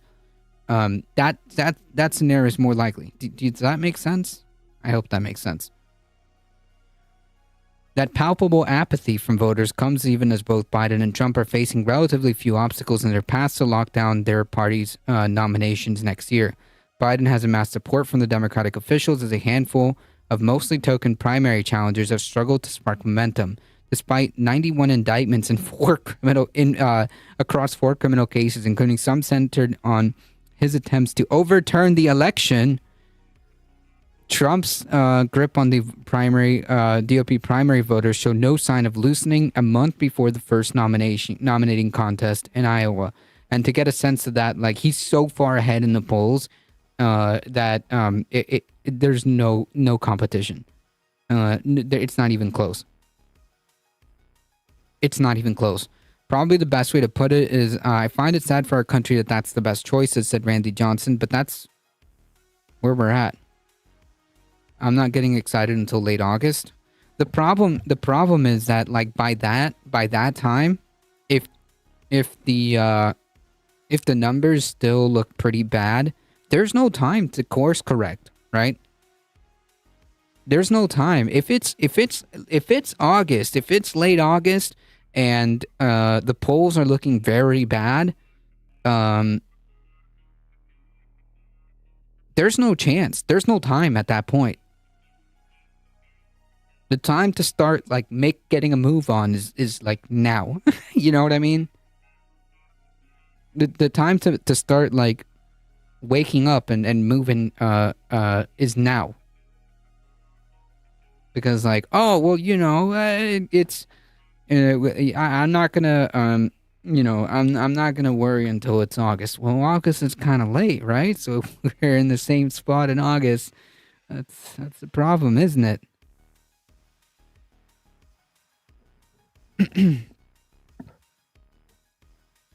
Probably the best way to put it is I find it sad that our country's best choices, said Randy Johnson from Monette, Missouri, who is a Republican and wishes there was a third legitimate option for president, but that the political system does not make that viable, and added, we're down to the lesser of two evils.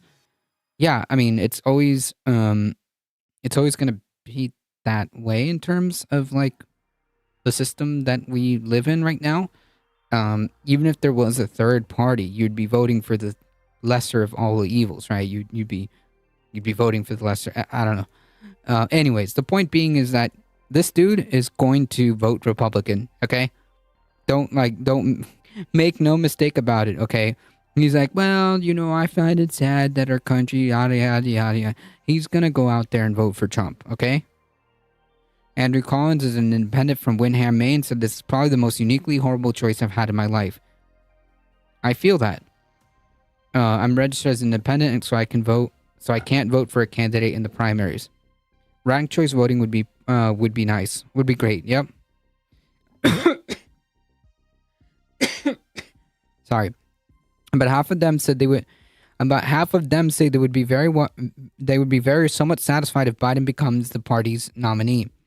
About 1/3 would be dissatisfied, and about 1 in 5 would be neither satisfied or dissatisfied. When it comes to the Republican Party nomination, enthusiasm is higher for the GOP frontrunner, Trump. 2/3 of Republicans would be satisfied with Trump as the Republican nominee for 2024. About 1/4 would be dissatisfied, and 9% would be neutral.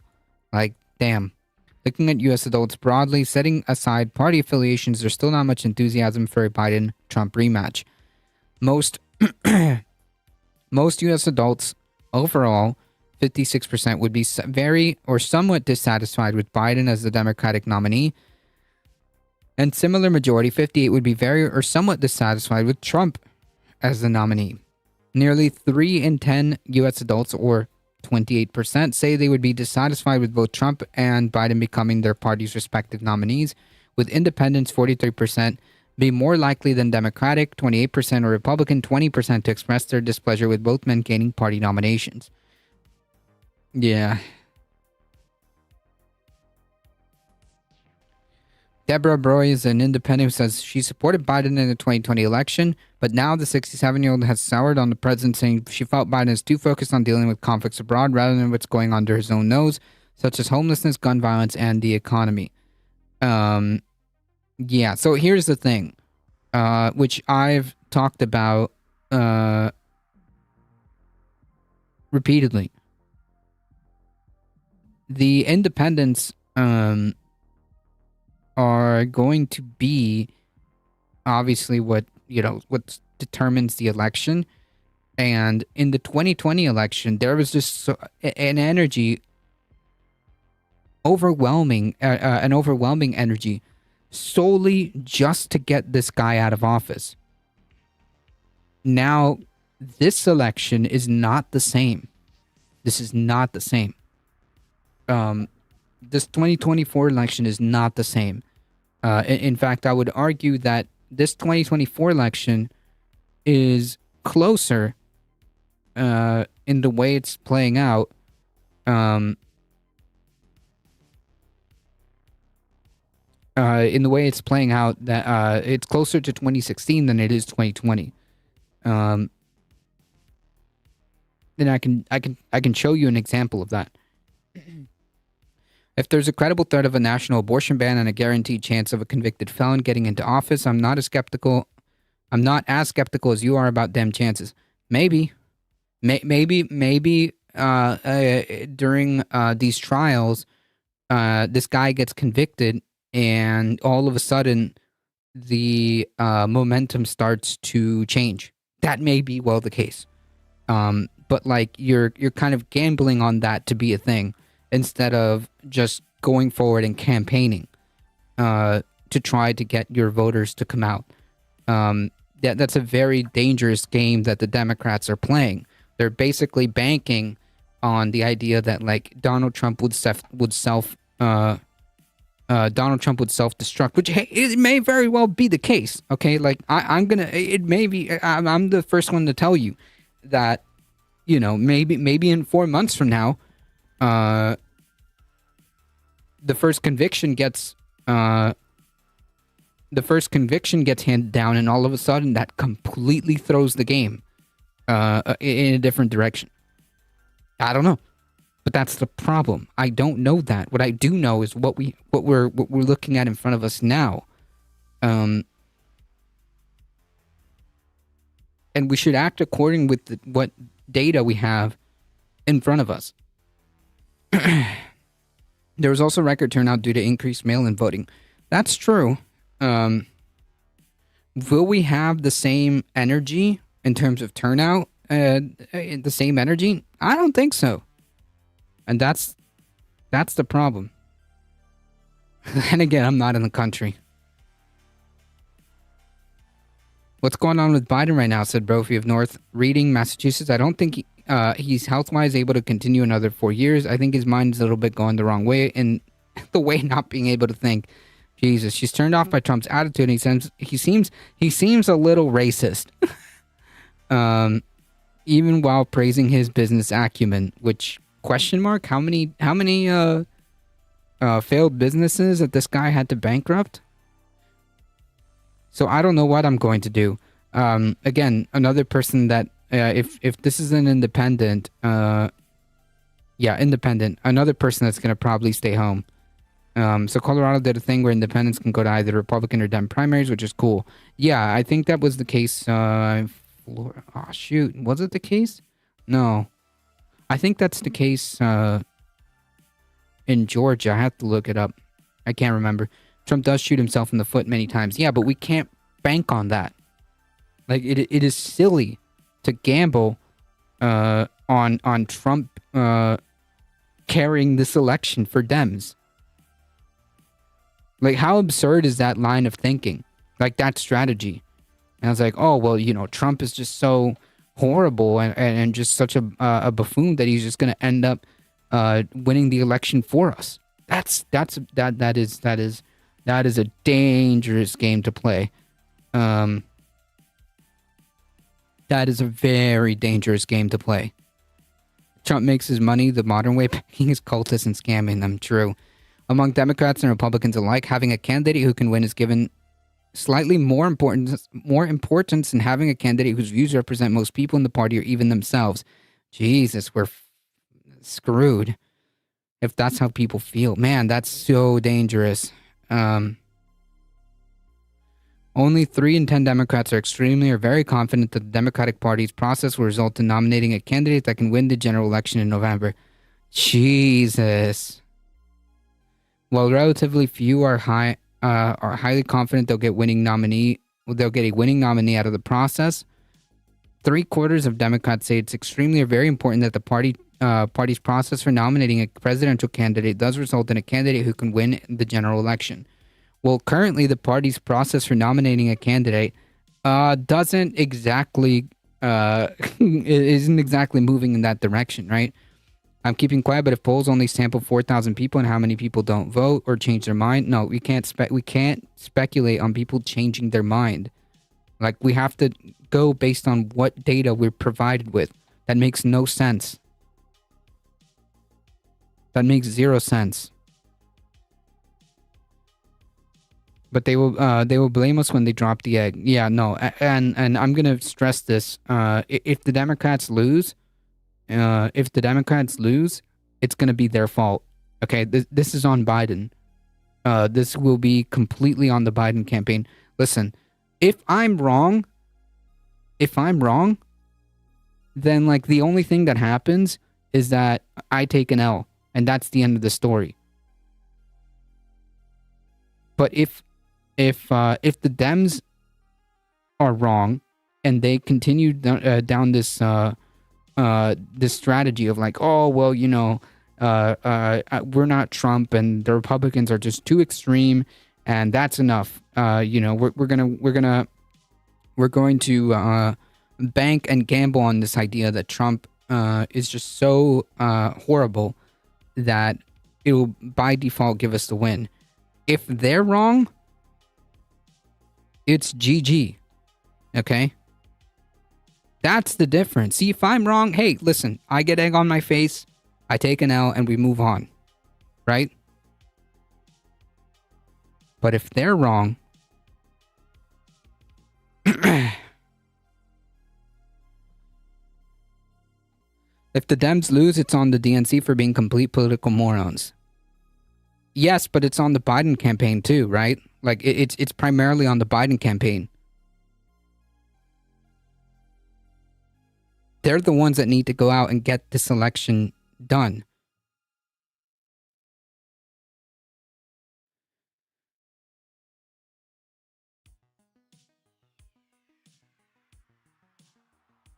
And specifically, I iterate that it's specifically more Biden's fault than anything. Because we shouldn't be in this position to begin with. He was supposed to be a one-term president.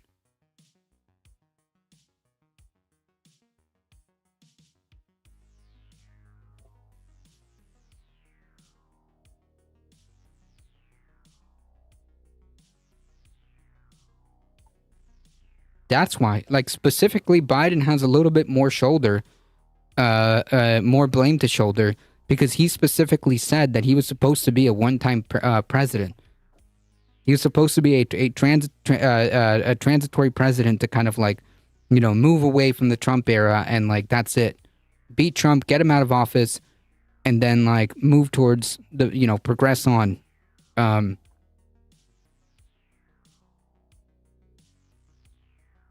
yet here we are.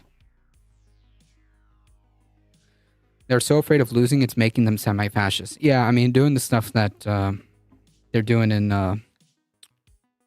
the primary stuff is not good. It's not great.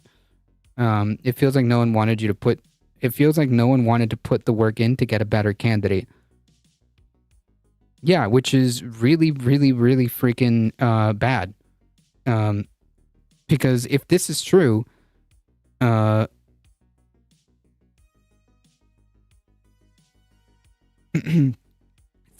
of Democrats say it's extremely important. 3/4. So that's 75% of Dems. The people who go out, the people who are Democrats, are 75% of them are saying that it is important that the party process for nominating a presidential candidate result in someone who can win the general election. And yet, but the country needed someone to sustain genocide and promote the status quo. Forgot about that. Meanwhile, 1/3 of Republicans are extremely or very confident that the Republican Party's process of nominating a presidential candidate will result in someone who can win the general election. Slightly fewer than half, or 46%, are somewhat confident, and 2 in 10 are not very at all confident. 7 in 10 Republicans say it's extremely important that their process result in a nominee who can win. I voted for Trump twice, and I'll vote for him again if I have to. See? Good. I mean, you see the difference between like what the independent and what the Biden, what the Dem voters said versus what the Trump voter is saying? I'm voting for Trump twice, and I'll vote for him again if I have to. I certainly would not vote for Biden, said Joe Hill, 70, a Republican voter from West Point, Georgia. But I would welcome someone new, and quite frankly, I'm not confident that he can win against Biden. But I'll vote for him again. I'll be out there. You best believe that he's going to still, going to go vote for him. Did you see the black chick who said there's too many whites at UVA? You know Sleepy Joe winning? What? Hopefully Biden wins because Trump would have to be jailed, or it'll be January 20th. It'll be before January 20th. Well, that's the thing. Doesn't matter if Trump's if it doesn't matter. Even if Trump manages to win, even if Trump manages to win, it doesn't matter. He's a punter at heart, but can be pressured into going for it if the situation is right. I was a Democrat my whole life from Chicago until Biden took over. Yeah, I believe it. Yeah, it is definitely a troll. I want a Republican to be elected, so I'm in favor of any Republican that would be on the ballot. If I would more so if it wasn't him. Yeah, you see? Like, it doesn't matter. These people are still going to vote Republican. Do you see the difference between the way a Republican voter talks and a Democratic voter talks? Biden still has to maneuver around MAGA Congress anyways. No, I'm talking about the election. I'm talking about the election. About the general election.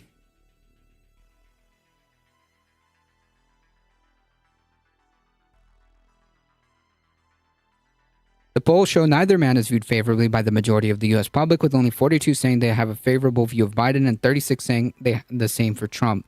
Both are generally viewed favorably within their own party. About 3/4 of Dems have a favorable view of Biden, and 7 in 10 have a favorable view of Trump.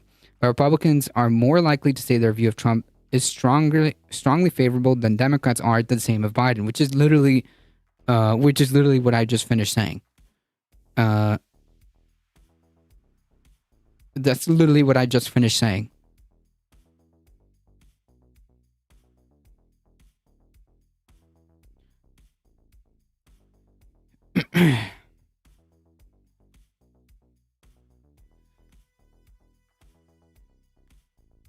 What's your view on the border? Okay.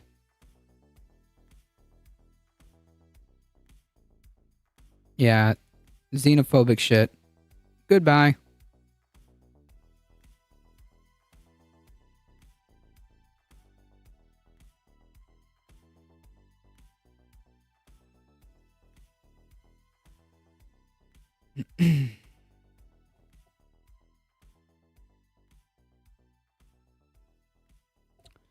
Bye-bye.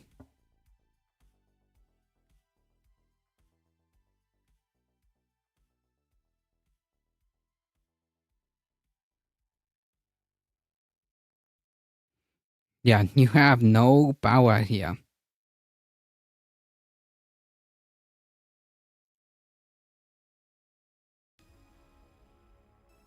Whenever someone brings up immigration as a talking point, yeah, like instant red flag. Instant red flag. My view on the border is I like watching the Detroit skyline. Nah, you know what? I do support a border, a wall on our northern border, okay? That's the only wall I support.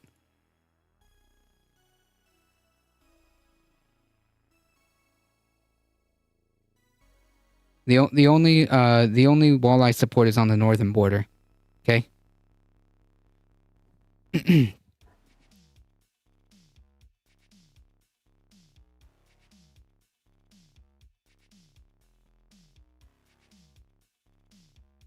Yeah, no room for xenophobic bigotry. Just get out of here.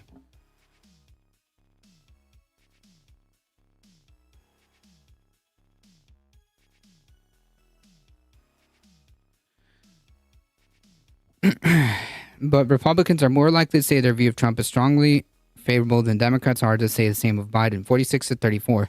Democrats are more likely than Republicans to say they have only somewhat of a favorable view of their party's 2024 frontrunner, 44-24%.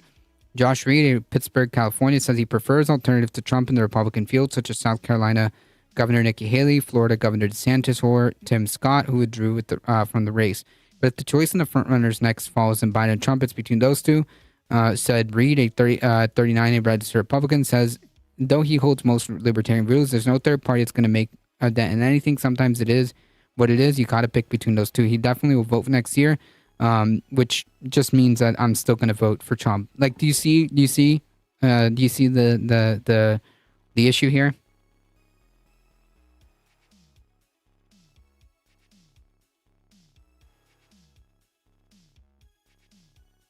He will definitely vote next year, but said, I'm not excited by either of those guys. The poll of 1,074 adults was conducted in November 30th to December 23rd using a sample drawn from NORC's probability-based Amerispeak panel designed to represent the U.S. population. The margin of sampling is about plus or minus 4%.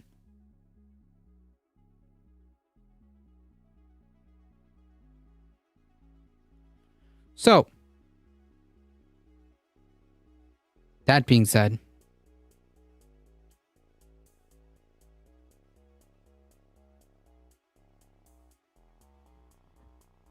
I have a hard time forgiving people who voted for Trump in 2016.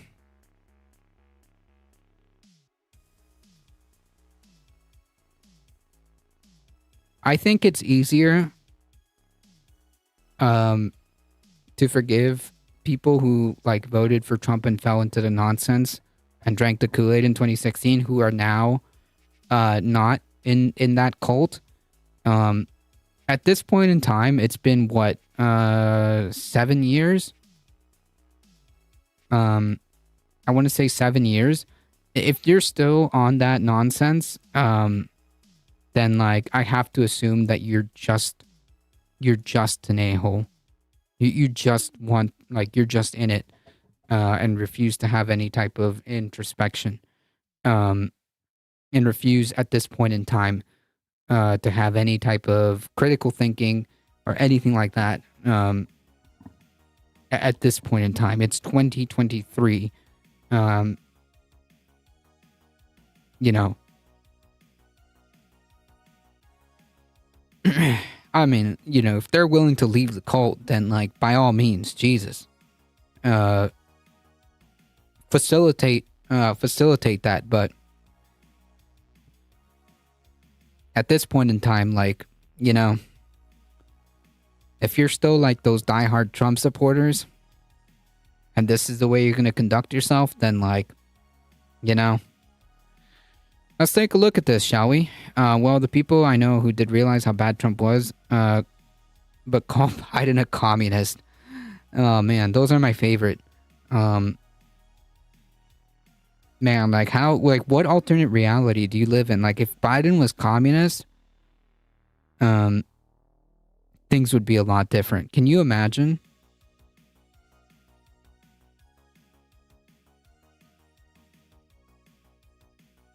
So if you notice what's going on here, it seems in all of these polls, that Trump has a slight edge. Now, this is what is known as what, for all intents and purposes, it's a statistical tie. Maybe North Carolina is getting close to double digits. You know, you can argue that's pretty, you know, that's not good. But a lot of these are statistical ties. The problem is these are swing states. Okay? These are the swing states, all 7 swing states that determine the election. These swing states determine how the Electoral College is going to go. And the fact that it is a statistical tie, more importantly, a statistical tie in the key states that determine the 270 to win, the 270 Electoral College votes to win. It's not great. It's not good. Okay? And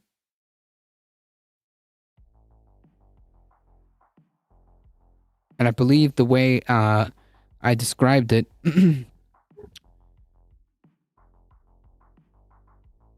where's my here?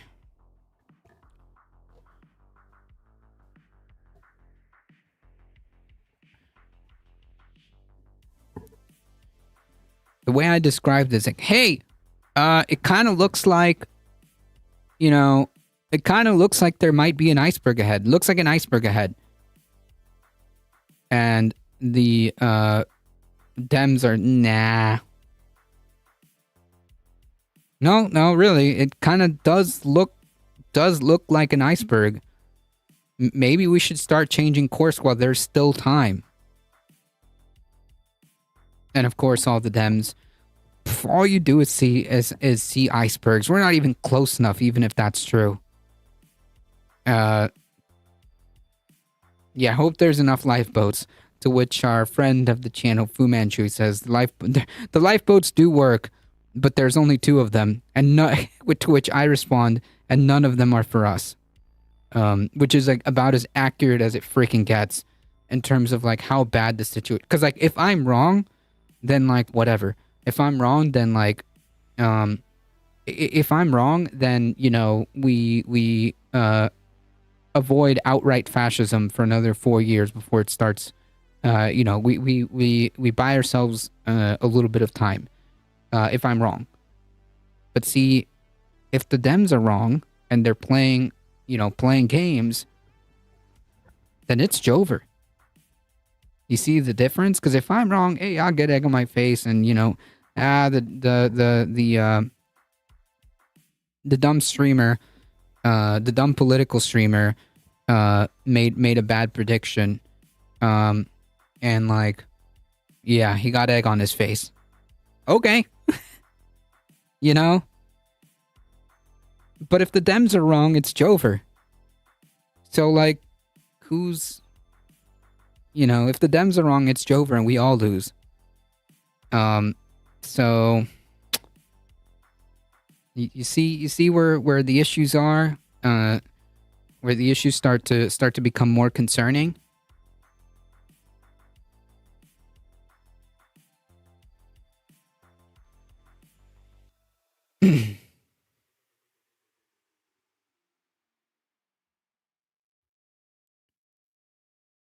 Jesse making me dab. All right, we'll dab real quick. Because we got one more poll.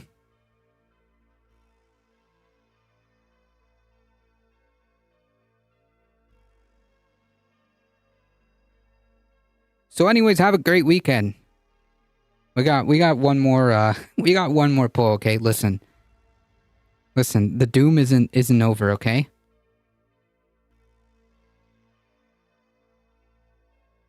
The doom isn't over. Jover, that's really... No, it's not mine, okay? Just to be clear, that's not mine. That's not mine. I stole that.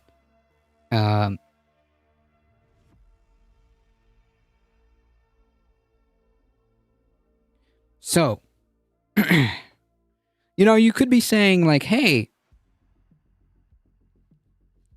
where were we at this point in time to a reminiscent election of 2016, right? Deeply unpopular candidates facing off each other. Maybe SCOTUS will make POTUS immune, and Biden and Trump can have an immunity off to the death. Well, that wouldn't... I'm not in favor of that. I'm not in favor of that. That sounds very boring. Why don't we take a trip into history, right?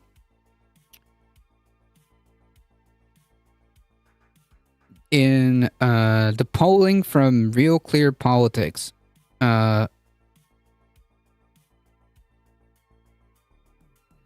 so here are things that are disturbing. Do you see the trend from the conglomeration, like the aggregate of all the polls that are here? Do you see what this trend looks like? What does the red trend look like to you? And now, what does the blue trend look like to you? Does that look like a favorable trend to you? No, it doesn't. It doesn't.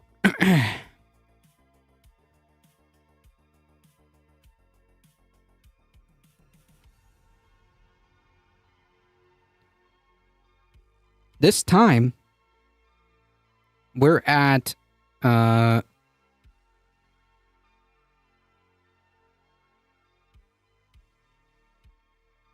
Trump plus 3.2% within the margin of error, right? Within the margin of error. This same time in 2019, which was the 2020 election, Biden was 6.7%. Okay?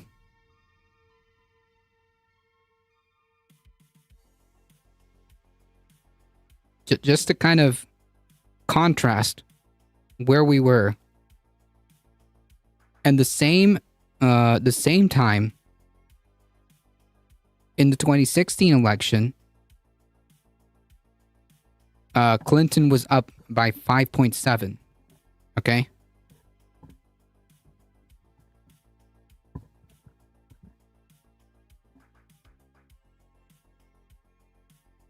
And now it's Trump by 3.2, right? Just for comparison as to like how this compares, if you want to take a look at that. My point being is that it doesn't look good. And this being within the margin of error versus like this might be skirting, might be ahead of the margin of error versus like now. Versus where we are now.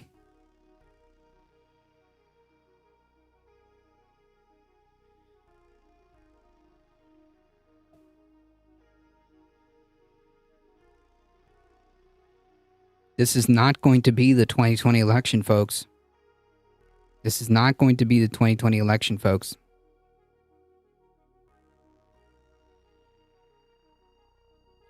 Failing to heed these warnings, failing to listen to the writing on the wall, while there's still plenty of time to do what needs to be done to try to get the constituents on your side again, your voters, the people who are going to get out there and vote, 11 months out, the work needs to be happening now. The work needs to start happening pronto. Yeah, making your base mad and angry. Wow. Phenomenal electoral strategy as it being reflected here. And like the same thing, like if you give your base what you need, which is like when Biden was trying to work, here's an example. When Biden was trying to work towards student debt and like did some kind of executive order to alleviate like a chunk of student debt for some people, what happened to his poll numbers? They fucking jumped. They got some jet fuel. So like, I don't know, man, do more of that. Stop trying to gamble on Trump bad, because that is a dangerous game that the Democratic Party is playing. It's a dangerous game that the Biden campaign is playing. It's a dangerous game that the Clinton campaign played and lost.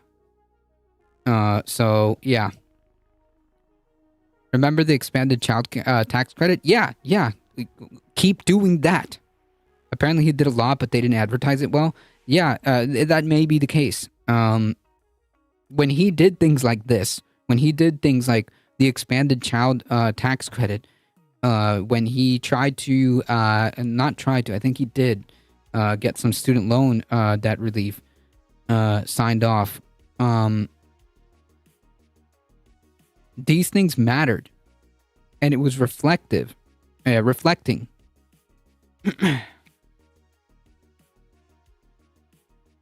Now, you got 11 months. 11 months. It's the time to start, getting the ish together is now. Not 3 months from the election, because you can't turn that ship around. Once it's 3 months and you're down by like 6 points or worse, double digits, it's over. If in 6 months you're down by double digits, if you're down by double digits in 6 months, it's over. Of course, again, all of this can change.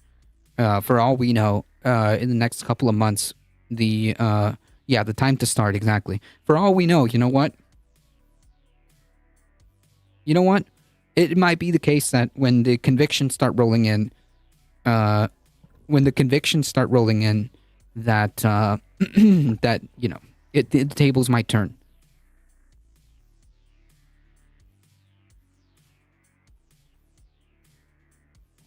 Until then, it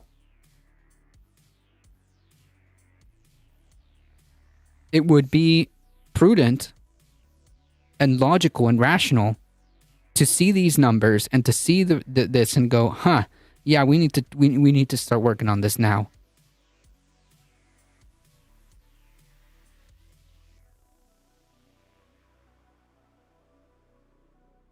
If he had legalized marijuana, I would have been induced to vote for him. Yeah, like things like that. You know, the stuff that, you know, his base would want him to do. I'm just saying.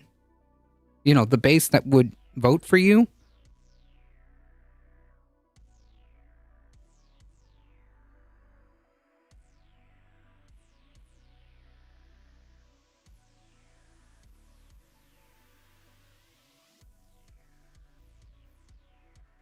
Refusing to listen to this would be a disaster, in my opinion.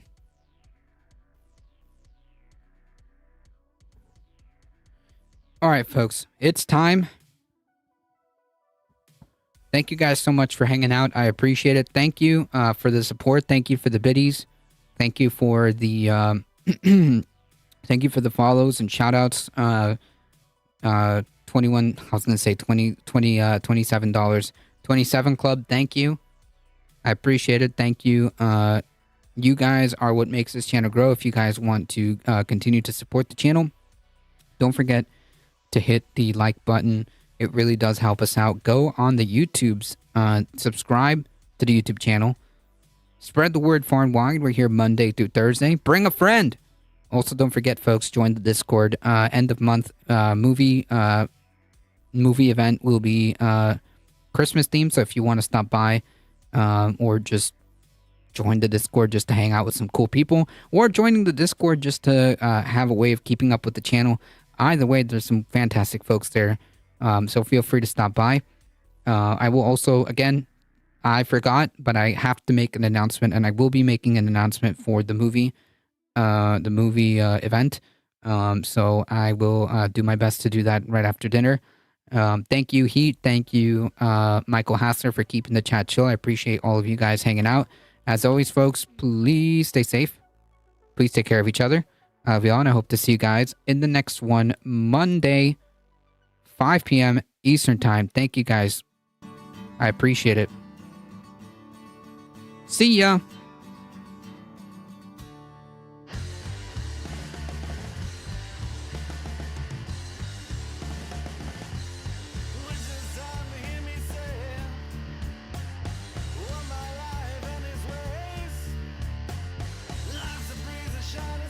Thank you, the Ponder Monkey.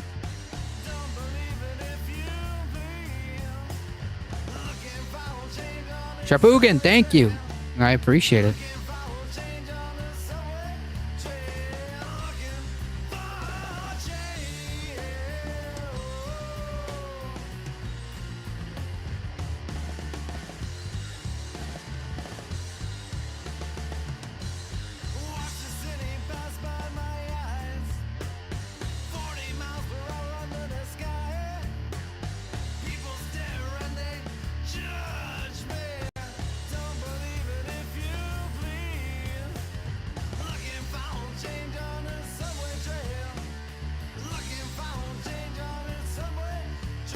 Thank you, Jesse James.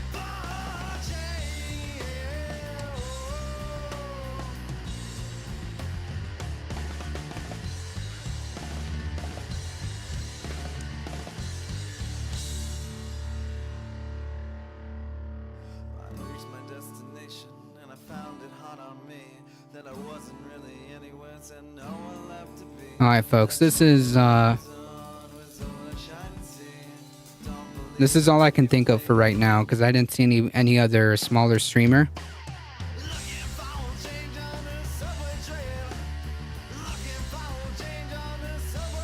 Hang tight, folks. We're heading out in 5, 4, 3, 2, 1. Have a good weekend. See ya. Bye-bye.